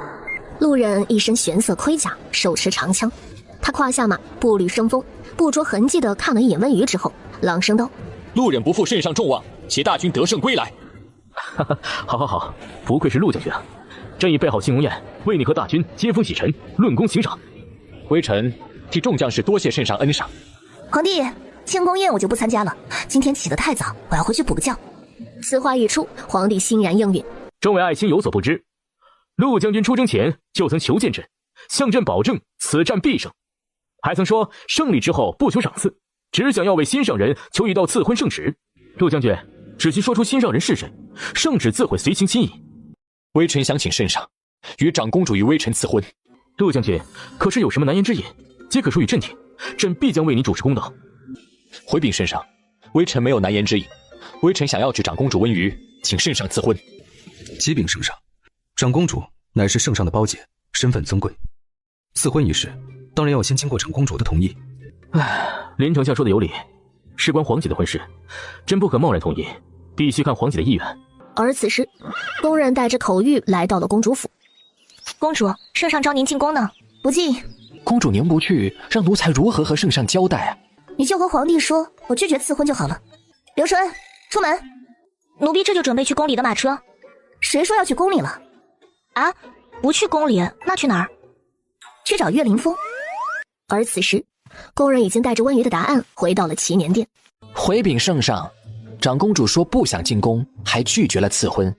陆将军，赐婚一事在先商议，待庆功宴结束后，朕定会给你一个结果。聪明如路人，公主拒绝了。他垂下眸子，没有再多问，等待着庆功宴的结束。庆功宴结束之后，祈年殿只剩下了皇帝和路人。微臣斗胆请问圣上，公主的回答是什么？皇姐拒绝了赐婚，这赐婚便当作没有发生吧。你此次立了大功，朕的赏赐绝不会少，还会加封你为一品大将军，赐爵位。微臣不要那些赏赐，也不要那些虚名，微臣只想要长公主。哎呀，其实呢，说起来也是朕的错。当初你说想要一道赐婚圣旨时，朕没想到你的心上人竟然是皇姐，所以朕怕皇姐缠着你，便如实说了你已有心上人一事，目的是想让皇姐放过你，去霍霍别人。微臣这便去找公主解释清楚一切。微臣心中的心仪之人，从始至终只有公主。今日大军大胜归来，整个圣君城都知道了，许多百姓自发去夹道襄阳，就是为了见一眼陆将军。这位陆将军的确是厉害，可惜是个大人物，不然我倒是想见识见识，与他切磋切磋。切磋？倒是我忘了，小姐会武，当初在论文茶馆还是你救了我。我说是切磋，没说是真刀真枪的切磋啊。那小姐说的切磋是？我说的切磋是舞枪弄棒的切磋。这时温瑜突然极为强烈地感受到有一道目光落在了他的身上，果然是路人。他正站在右边的街口静静地看着他。有点事，我先走了。微臣以为公主最起码会给微臣一个解释。你想要什么解释？公主，您喜欢微臣吗？喜欢。您知道微臣的心上人一直是您。知道。既然如此，公主与微臣两情相悦，您为何还要去招惹别的男子？因为我也喜欢他啊。也喜欢他？对，我喜欢你不假，但不是只喜欢你。那公主可以只喜欢我一个人吗？不可以哦，岳凌风会伤心的。他会伤心，我就不会伤心。我对你是真心喜欢的。那您的真心可以只给我一个人吗？不可以啊，我对你是真心喜欢，但不会只对你一人。如果你接受不了，那就分道扬镳。为何您可以轻轻松松地说出分道扬镳的话？您真的有真心吗？又有多少个？还是根本就没有？唉，你现在情绪有点激动。我在您心里什么都不是，我不如您的意了，就被抛弃了。您想丢就丢，想弃就弃，我在您眼中到底算什么？路人深深地看了温瑜一眼，下了马车。我从不强迫别人，讲究你情我愿。你不愿意，便散了。路人眸中隐藏的希冀一点点消散，他捏紧拳心，缓缓后退2步，转身离开。圣京城100里外，公主马上要入圣京城了。好戏马上开场。第2日一大早，公主府便收到宫里传来的皇帝口谕，说是要让温瑜盛装打扮，一同出席朝圣大典。此等大事，温瑜怎么可能错过？毕竟还是真有些好奇，这西离到底想干什么。皇姐，你是长公主，出席宴会需要排场，心随宴时你就没排场。呵呵呵，是，他没排场，还嫌弃上了。宣西离使团觐见。宣西离使团觐见。西离爱丽丝携使团觐见宗主国大圣朝永昌帝圣上，愿大圣朝繁荣永驻，国泰民安，与西离永结同好。平身。既然西离已成为了大圣的附属国，自当永结同好。此次西离按照议书向圣上进贡战马5000匹，黄金10万两，白银50万两，奇珍异宝与香车每人100数目。除此之外，还有西离的珍稀绝品圣物献与圣上。哦，什么珍稀绝品圣物啊？盒中乃是西离的圣物，珍稀无比。在西离有一种特有的花，产量十分稀少，存活几率也低，名为迪野茄。由它的果实挤出的白色精液，收集压缩晒干之后，可以成为一种香片。这种香片我们西离称之为夹片。夹片有奇效，每日用之可令人耳清目明，延年益寿。这制作流程和所谓的功效，怎么听着这么像鸦片？离得近的大臣们下意识地扇了扇鼻子，这什么味儿啊？这不是尿骚味儿吗？这是迪野茄特有的味道，如若圣上用过，就会知道爱丽丝没有说谎。那这玩意儿是直接吃？回长公主，夹片比较特殊，需放在容器里用火点燃，吸食它燃烧后的烟气。你很不错。说着，未等爱丽丝反应，直接轻飘飘地抬手将她手中的盒子拍落在地。敢问长公主，这是作何？这种尿骚味的阿扎玩意儿，还敢往皇帝面前送？长公主容禀，这是迪野茄特有的味道，虽然不太好闻，但是吸食起来却是香甜的。爱丽丝话音未落，啪的一声在她耳边炸响。这种阿扎玩意儿也敢往皇帝面前送？长公主，刚才我解释过。她又是一巴掌。这种阿扎玩意儿也敢往皇帝面前送？公主，请听我解释。这种阿扎玩意儿也敢往皇帝面前送？如若圣上怀疑这夹片，大可让大圣朝的太医来查，西离绝不阻止。皇姐，打累了吧？手疼不疼啊？回来吃些水果。爱丽丝和朝臣们头顶飘过一串省略号。既然皇姐不放心这夹片，便让太医来查查吧。刘太医，瞧瞧地上的夹片，可有什么猫腻？回禀圣上，此物色泽黑褐，闻之形同阿扎骚味儿，碾碎后成粉末状，似乎是一种花的果实挤出的精液晒干后所得，却不知是何花。是西离特有的花，迪野茄。启禀圣上，微臣见识少，竟从未听过此花。但是单从这夹片来看，就是正常的精液晒干后制成的香料，并无不妥。可是西离的公主说，这玩意儿是西离的圣物，吸食了可以令人耳清目明，延年益寿呢。是否有耳清目明、延年益寿的效用，让人用了便知道了。有道理啊，皇帝。陆将军武功超群，对身体的感应会更加灵敏。由陆将军试药感受夹片的奇妙，再合适不过。陆将军，如何？不如何，公主觉得呢？那还用说？本公主自然是一切依陆将军的想法了。你觉得不如何便不如何，本公主都依你。启禀长公主，陆将军的确是试药的不二人选。还敢说第二遍？本公主是给你脸了。看来是刚才的巴掌没吃够。文瑜说着，盘子猛地从他的手中甩了出去。皇帝，我砸的可真准啊！不愧是本公主。长公主为何要？谁让你想动路人？路人可是带兵破了西离，你们选路人其心可诛，我打你打谁？要不是盘子不够，本公主还能……皇姐没有尽兴，这里还有，朕再让工人去取盘子来。长公主息怒，我选陆将军是要绝无私心。长公主所言的其心可诛，更是让西离十分惶恐。本公主说找人施药，可没说找圣人施药。我只是觉得，在场所有人中，陆将军来试夹片再合适不过，因为他能更清晰地感知到夹片带来的美妙感，而且他的反应也会更加的有说服力。女人，我不要你觉得，我要我觉得。本公主觉得呀，你才是试这夹片的不二人选。来人，伺候爱丽丝公主吸食夹片。长公主，不用劳烦工人，我自己吸食。她告诉自己不怕，已经做好了准备，却又在感受到那烟顺着烟嘴快要触碰到她的唇时，吓得一把丢开。她不能吸，不能。很明显了，这不是个好东西，不然你为什么不吸？还是像见了鬼一样丢开了？果然是包藏祸心啊！来人，将爱丽丝及其随从全部羁押。西离，其心可诛。江启，将爱丽丝关进天牢，时刻观察她吸食夹片后的反应，禀报于朕。微臣领旨。而此时，临安街的暗香楼内，兰斯听着花瑶传来的消息，手中的茶杯骤然破碎。消息无误。无误。爱丽丝公主被迫吸食了夹片，现已经被关押到了天牢，其余10名随从皆咬舌自尽。只是不知道为何，皇帝将消息封锁，并未透露出任何风声。我们也是费了一番劲儿才打听到的。夹片计划败露的最大变数，便是长公主温瑜，是她坚持要查验。温瑜，你的主上交代过，尽量满足我的要求。我欲杀了这位长公主，可否助我？杀文瑜，你想的是不是太简单了？这时，刘秋快步而来，高声道：“公主，陆将军求见。”微臣路人见过公主。外面这么冷，怎么就穿这么一点儿？路人站起身，没有回答温瑜的问话，而是直勾勾地盯着他。公主可否屏退左右？温瑜挑眉，朝刘春扬扬下巴。刘春会意，立即和刘东一同退了出去。已经没人了，你想做什么都可以啊。微臣此番前来是向公主辞行。辞行？皇帝又要你去把西离灭了？路人摇头。微臣欲向圣上请旨，离京镇守北阳关。过来烤烤火，我摸摸你手冷不冷？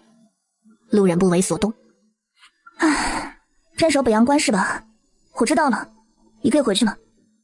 公主没有话想与微臣说吗？你想听什么？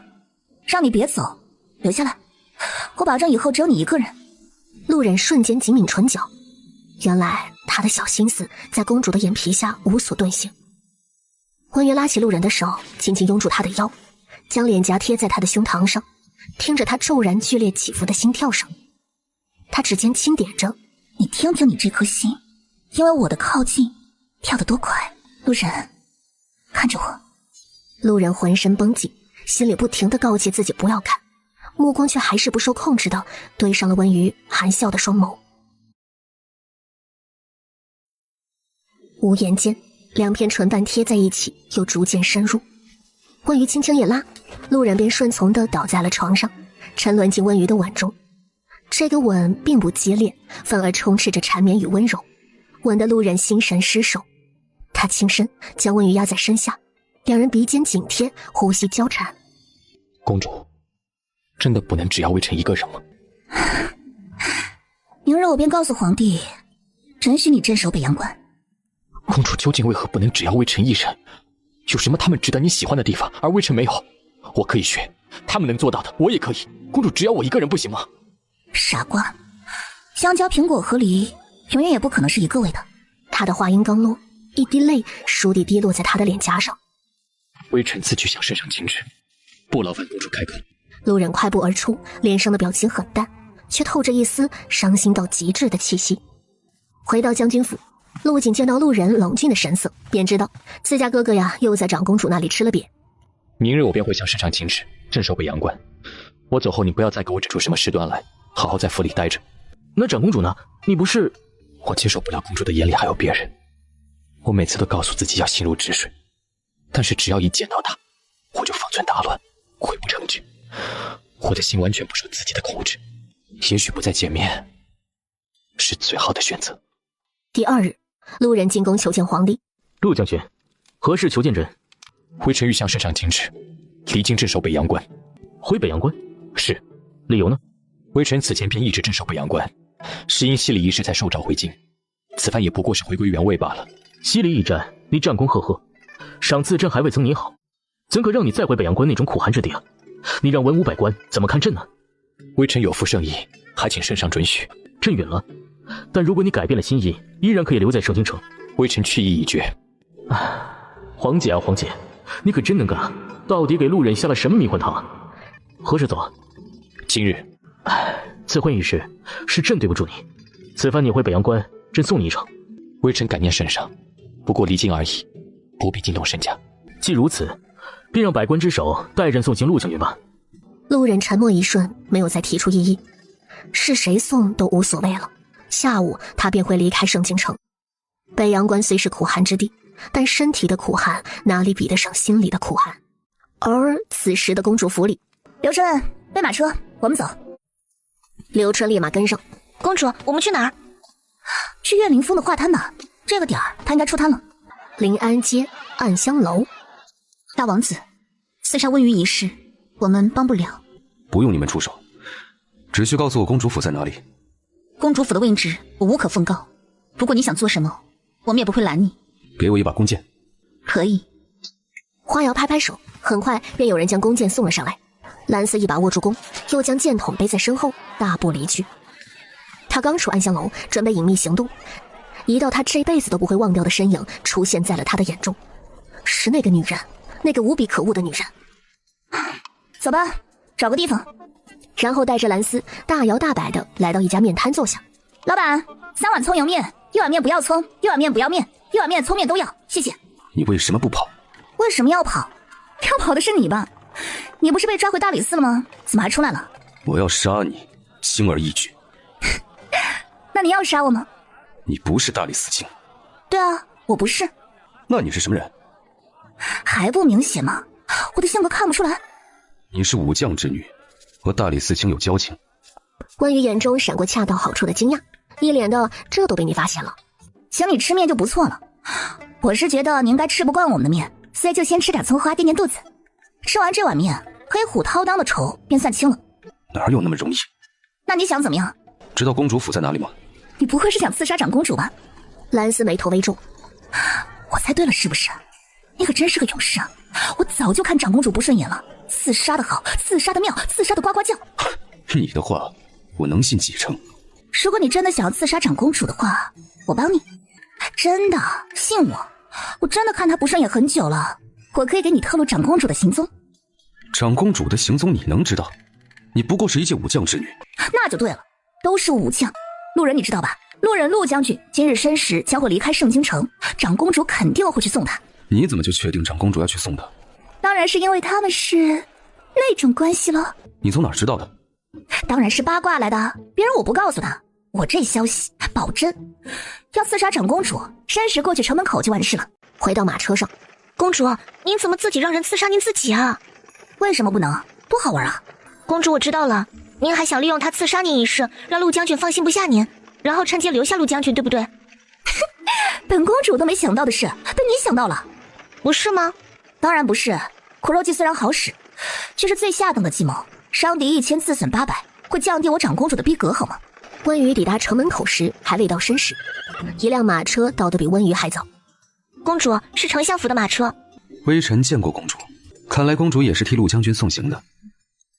温瑜并不想与林玉芝说话，十分敷衍地隔着帘子道：“啊，对对对。”这时一阵马蹄声响起，陆忍到了。同时在不远处的高楼上，一支利箭缓缓拉开，瞄准。陆将军，本丞相代圣上相送将军。辛苦林丞相，微臣陆忍见过长公主。不是说了让你多穿一点，不冷吗？回公主，陆将军内力深厚，这点温度对他来说不足挂齿。林丞相所言不错。我不信，让我摸摸你的手冰不冰？他想要装作若无其事的模样说不要，但手却不受控制一般的递了上去。的确不冷。高楼上的蓝丝一阵无语，在唧唧歪歪搞什么东西？真要走？不是公主让微臣走的吗？那见到我来送你，开不开心？没想到公主会来送微臣。毕竟相爱一场，我怎么会让你一个人孤零零的离开呢？公主，你真的爱我吗？我爱你。不是哄我？不是，是真心的。但是没有但是。他回身牵住马绳，翻身上马。微臣随公主回去。这就拿下了？就这苦肉计？哪里需要苦肉计啊？懂不懂真诚的杀伤力啊？这唧唧歪歪半天的人真的是路人？这时温瑜掀开车帘儿，蓝丝注意到动静，渐渐立马对准。下一秒温瑜轻轻地跳了下来，蓝丝拉着弓的手猛地顿住，是他竟然又被这个女人耍了。这时温瑜将路人从马上拉下来。路人，本公主想亲你。有外人在？胡说，哪有人？温瑜说着一把扯住路人的衣领，将他按在马车车壁上。温瑜直接双臂搂住路人的脖子往下拉，踮起脚尖毫不含糊地含住了他的唇。路人被他极度大胆的行为刺激的眸光颤了颤，然后缓缓闭上眼。林玉芝和蓝丝双双震惊，白日宣淫，简直是有伤风化。一瞬间一道破风声响起，路人反应极其迅速，一把搂住温瑜的腰，带着他飞速闪开。林玉芝则是瞳孔微缩，顾不及想太多，立马飞身至温瑜身前去挡那剑。公主小心！噗呲一声，那剑不偏不倚穿透了林玉芝的胸口。去抓，要活的。微臣领命。说着身形一闪，踏空追了上去。公主，丞相大人。路忍抱着我，哪里需要你为我挡剑？微臣没想那么多。刘春，一起把他扶上车，先找大夫止血。微臣给公主添麻烦了。你别说话了，你这个丞相要是死翘翘了，皇帝非要跟我闹得天翻地覆不可。兰斯，原来是你！丧家之犬也敢刺杀公主，我必向圣上亲旨灭了你西离！丧家之犬？我看你在那公主面前才像条狗一样。公主说要活的，活着就行。她要活的，那我偏不让那个女人如意。他说着，从背后的剑筒中抽出一根剑，猛地刺向自己的脖颈。想死？公主要你活，阎王都带不走你。路人冷笑一声，激越瞬间刺出。兰斯猛地皱起眉头，不可置信地瞪着自己的双手。路人竟然如此精准到将他的手筋挑断了。想自杀？你配吗？而另一边的医馆里，林玉芝在内堂接受太医的治疗。骑兵长公主完成了。他怎么样了？有惊无险。长公主，这几日丞相大人便先留在这医馆疗伤，微臣会每日定时前来，不可随意挪动。等伤口好一些，再回丞相府。他发烧了。什么？刚才还没有啊！哎呦，完了，凶多吉少啊！什么？刚才不是说有惊无险吗？怎么又变成凶多吉少了？回长公主，刚才丞相大人没有发烧啊，今晚过去，退烧了就能活，没退烧的话。而温瑜此时已经反应过来，林玉芝是因为伤口感染导致的发烧，但古代没有抗生素，只能靠硬抗。这时，路人突然推门而入。公主，微臣回府拿了一样东西过来，林丞相一定能用上。微臣就知道他会发烧。公主，微臣曾经也受过严重的箭伤，但微臣在北阳关有一朋友，素有神医之称。他有一神药对箭伤效用极大，将大量大蒜捣碎后置于这神药中浸泡半个时辰，然后喝下之在外敷，效用极好。刘春，听到没？去买大蒜，能买多少买多少。好嘞，奴婢这就去。半个时辰很快过去，温瑜指挥着刘春将大蒜素喂进林玉芝的嘴里。人抓到了。他点头。不负公主所令，人已经关押进了天牢。天牢？将人提到公主府，我有话要问。微臣这边去天牢，将兰斯提到公主府。公主，夜色渐深，这里有太医守着便好，公主还是回府歇息吧。等她退烧。大蒜素的效果还是非常不错的。半个时辰之后，林玉芝的体温便渐渐降了下来。温瑜伸手摸了摸她的额头，确定退烧之后，便决定回府睡觉了。而此时，公主府的一间暗房中，温瑜站定在兰斯的面前。我没骗你吧？山石城门口，可以见到你想见的长公主。你又骗我！虽然本公主让你来刺杀我，但你不能真的动手。我为什么不能动手？我就要动手！将来的某一天，我一定会亲手杀了你。我只问你一句，鸦片计划是你策划的吗？是又如何？不是又如何？将他的口丸带好，人别死了就行。如何处置他，还得皇帝决定。温瑜说罢，转身离开。而温瑜今日在外面跑了一天，此事告一段落之后，不免觉得有些浑身疲软。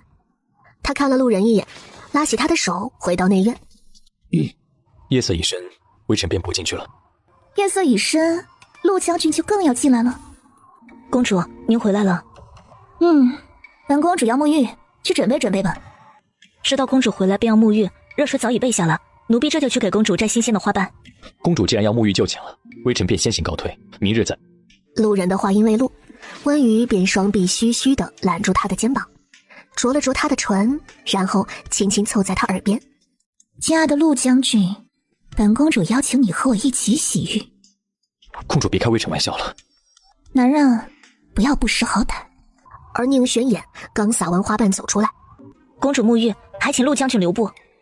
为何留步？本公主要他与我一起洗浴。公主，你沐浴，陆将军怎可进浴房呢？有何不可？我说了要与他一起洗浴。男女授受不亲。公主的事何时轮到你智慧了？身为公主的侍女，自然要时时刻刻替公主着想。公主沐浴，陆将军如何能进？这不合规矩。公主，微臣与公主一同沐浴，的确有失妥当，不合规矩。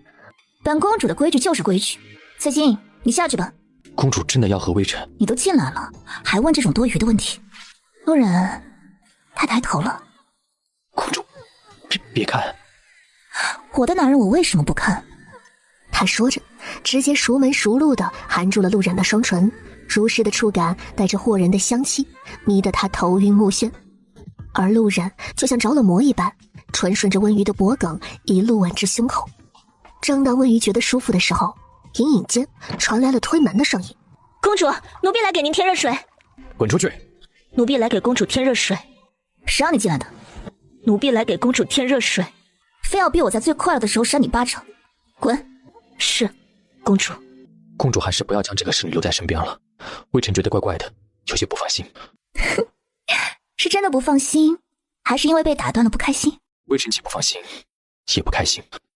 陆大将军今日大胆了许多。微臣既已决定跟公主回来，便是下定了决心要与公主在一起。微臣不傻，微臣想要公主，想要做公主的第一个男人。那你之前在院外装模作样的不进来做什么呢？公主也说了，微臣是在装模作样。其实微臣早就想将公主搂在怀里。嘘，别说了，做给我看。温瑜坐在床上，直接将路人拉了过来，按倒压住。公主，刚才不还豪言壮语要做本公主的第一个男人，现在怎么怂了？公主，他再度吻住温瑜的唇，带着无尽的满足与叹息。罗帐落下，晃动的床，低沉的喘息声，满室的春色。房外，宁玄眼呆呆地坐在阶梯上，他的耳边是不绝于耳的响动声，而这令人心头无比烦躁的响动，直到天色大亮才逐渐停歇。不愧是陆将军，本公主很是满意。公主，水烧好后，微臣帮您去清洗一番。翠溪，你在门前守了一夜了，现在去休息吧。好。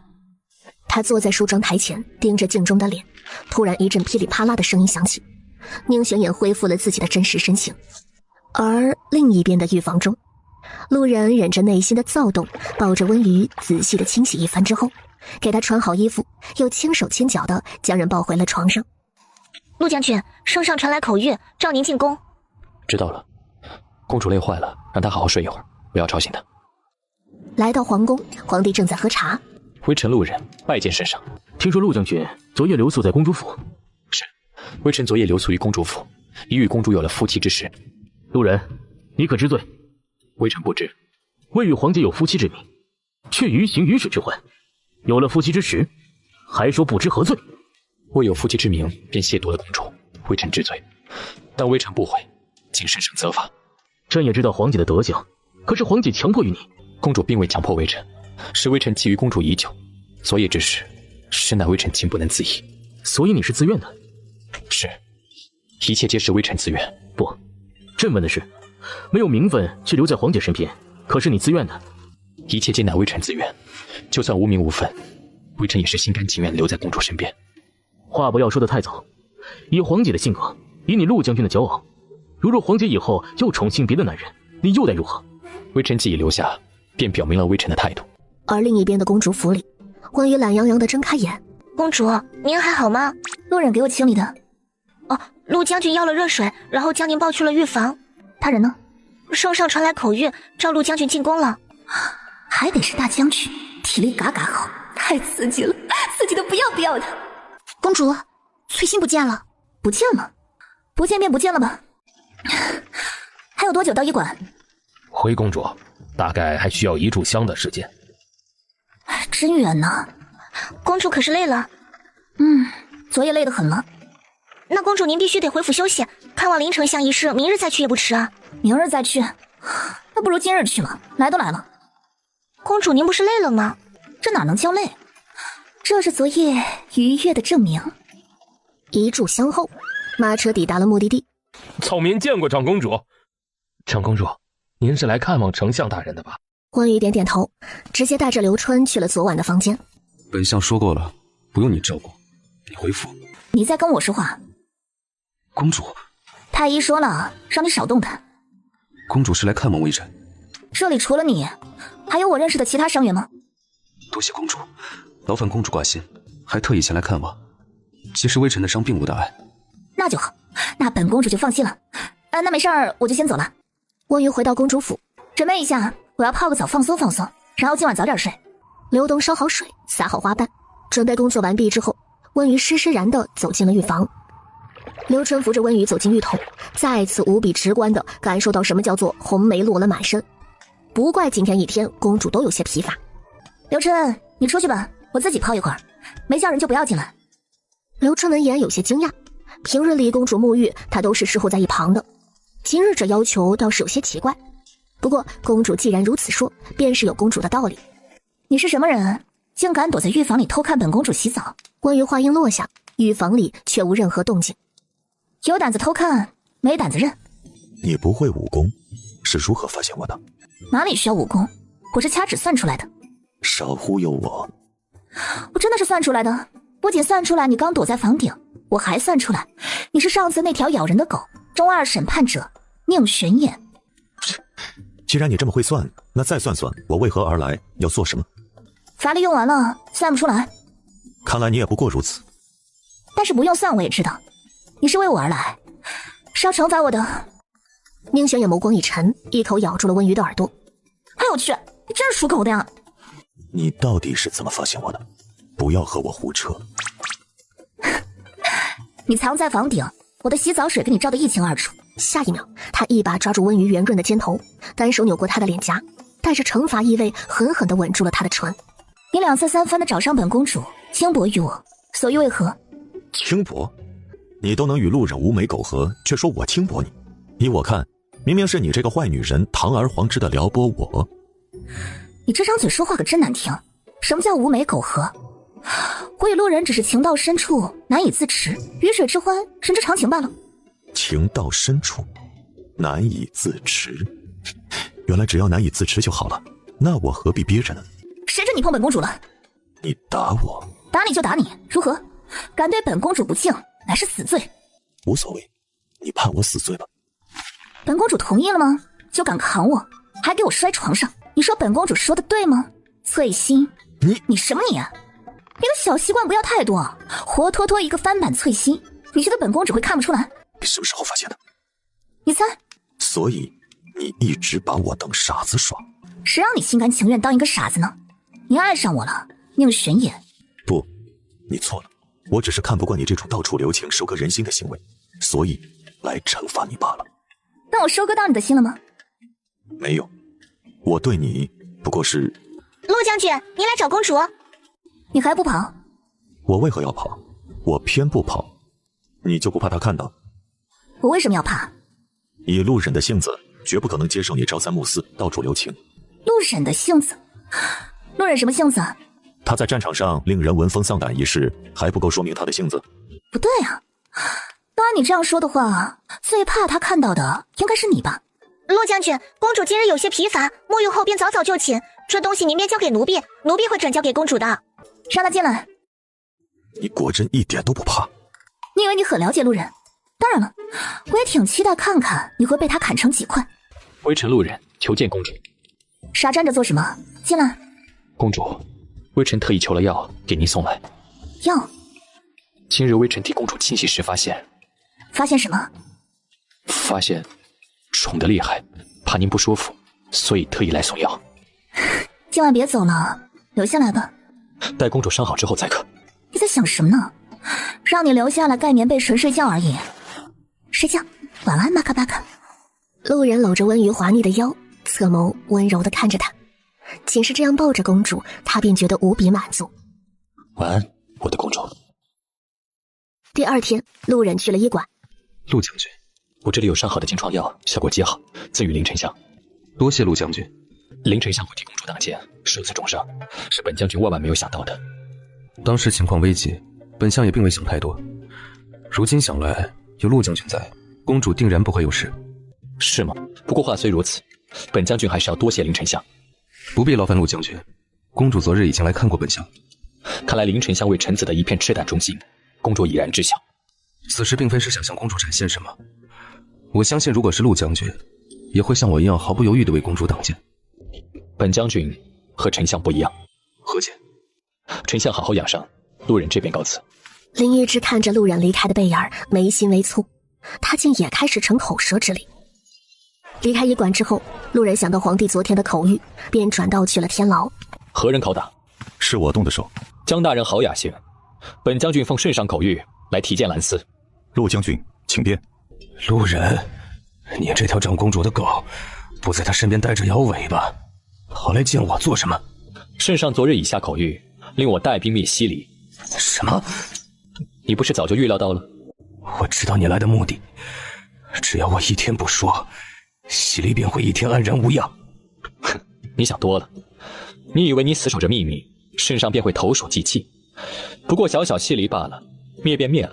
但如果你说了，本将军攻破西离王庭时会少杀几个西离人，至于少杀多少，就要看你能不能说出本将军爱听的。你难不成还能屠尽西离所有人？有何不可？西离人不是称本将军为活阎罗吗？你造这么多杀孽，就不怕寝食难安吗？杀孽倒也有意思。西秦关陷落时，你怎么没想到你们西离造了多大的杀孽？成王败寇，自古以来便是如此。自从他意识到圣朝皇帝想要从他这里得到暗香楼的秘密时，他便意识到可以靠着这个秘密再保西离一时。话尽于此，3日后大军开拔，西离是否绝种，尽在你一念之间。而陆忍离开天牢时，耳边突然传来了撕心裂肺的叫喊声。Give me， 那两个 ，Give me！ 这里关押的是那位西离公主爱丽丝。你们对她用了什么刑罚？没有，因这长公主特意交代过，所以司卿大人并未对她实施任何刑罚。她这般模样，完全是那鸦片所导致的。长公主特意交代？是的，长公主还说了，到时候要组织文武百官来天牢好好看看吸食鸦片的下场，进行什么科普。陆忍，你是来看我笑话的？不是。那你怎么站在这里？陆忍并不预备与他多话，直接转身离开。是我败了，成王败寇，我认。原本我也不赞同他们攻打西秦关，甚至劝阻过，但是他们已经杀了那么多圣人，没有回头路了。不要妄读混淆观念，你们西离的野心不应该建立在西秦关数十万百姓的痛苦之上。更何况，你与我说这些做什么？因为我真的很欣赏你，原本想着拿下大圣后，便将你收入本公主的王庭。你可真自信，如若大圣陷落，必是我战死之时。西离那群王公贵族，没有一个比得上你，哪里配得上我？春闱第3日，温瑜缩在小榻上听着刘东读话本，这是他今日来的心头好。公主，刚收到宫里传来的消息，圣上下令让陆将军带兵灭西离。这几天晚上，路人都拿着药准时出现在他的房门口，仔仔细细的用手指给他上药。圣上还召公主进宫呢。温瑜挑眉，梳妆打扮一番之后，直奔洪德殿。皇帝，你找我？朕找皇姐来是想问皇姐一件事。之前皇姐与朕说过，那西离大王紫兰丝的姿色颇得皇姐的青睐，朕没记错吧？好像是有这么回事。兰丝的确帅得很，那俩蓝眼珠子我实在喜欢得紧，好看的我都想给抠下来，然后串成珠子戴在我的鞋子上，走在路上人人都得多看我一眼。朕派路人灭西离一事，皇姐想必已经知晓了。怎么会不知道呢？毕竟你皇姐我刚开荤得点乐子，你就给我断粮了，还把我的快乐发配走了。刚好我恢复的差不多了，准备今晚把路人叫来切磋切磋，战他个800回合。正是因为如此，所以朕深感愧疚。是否想留下兰丝在公主府当个玩宠，逗了逗了，刚好填补路人的空缺。皇帝，路人知道他出去给你打仗，结果你要用兰丝来填补他的空缺吗？无碍，兰丝只是供皇姐随便玩玩而已，哪天玩腻了杀了即可，撼动不了路人在皇姐你心里的位置，他想必不会介意的。看不出来，你竟然是这样的皇帝。兰丝可是敌国王子，还参与策划了鸦片计划，这是国仇，是底线。皇姐平时里也喊着向朕看齐，要3宫6院，这回怎么突然狭隘了？我狭隘？皇帝，你要不要听听你在说什么？论国仇，西离即灭。至于一个亡国王子，不过是公主府的一条玩宠罢了。皇帝，你今天怎么怪怪的？为什么非要将兰丝塞到我公主府里？有点不对劲哦。那兰丝，皇姐当真不要？不要。真的？比珍珠还真。皇姐，你还真是，不该下手的你全给朕霍霍了，该下手的你又心如止水了。朕到底该拿你怎么办啊？那我，你要了。好，就这么定了。朕已经传诏于江启，皇姐直接去天牢提兰丝吧。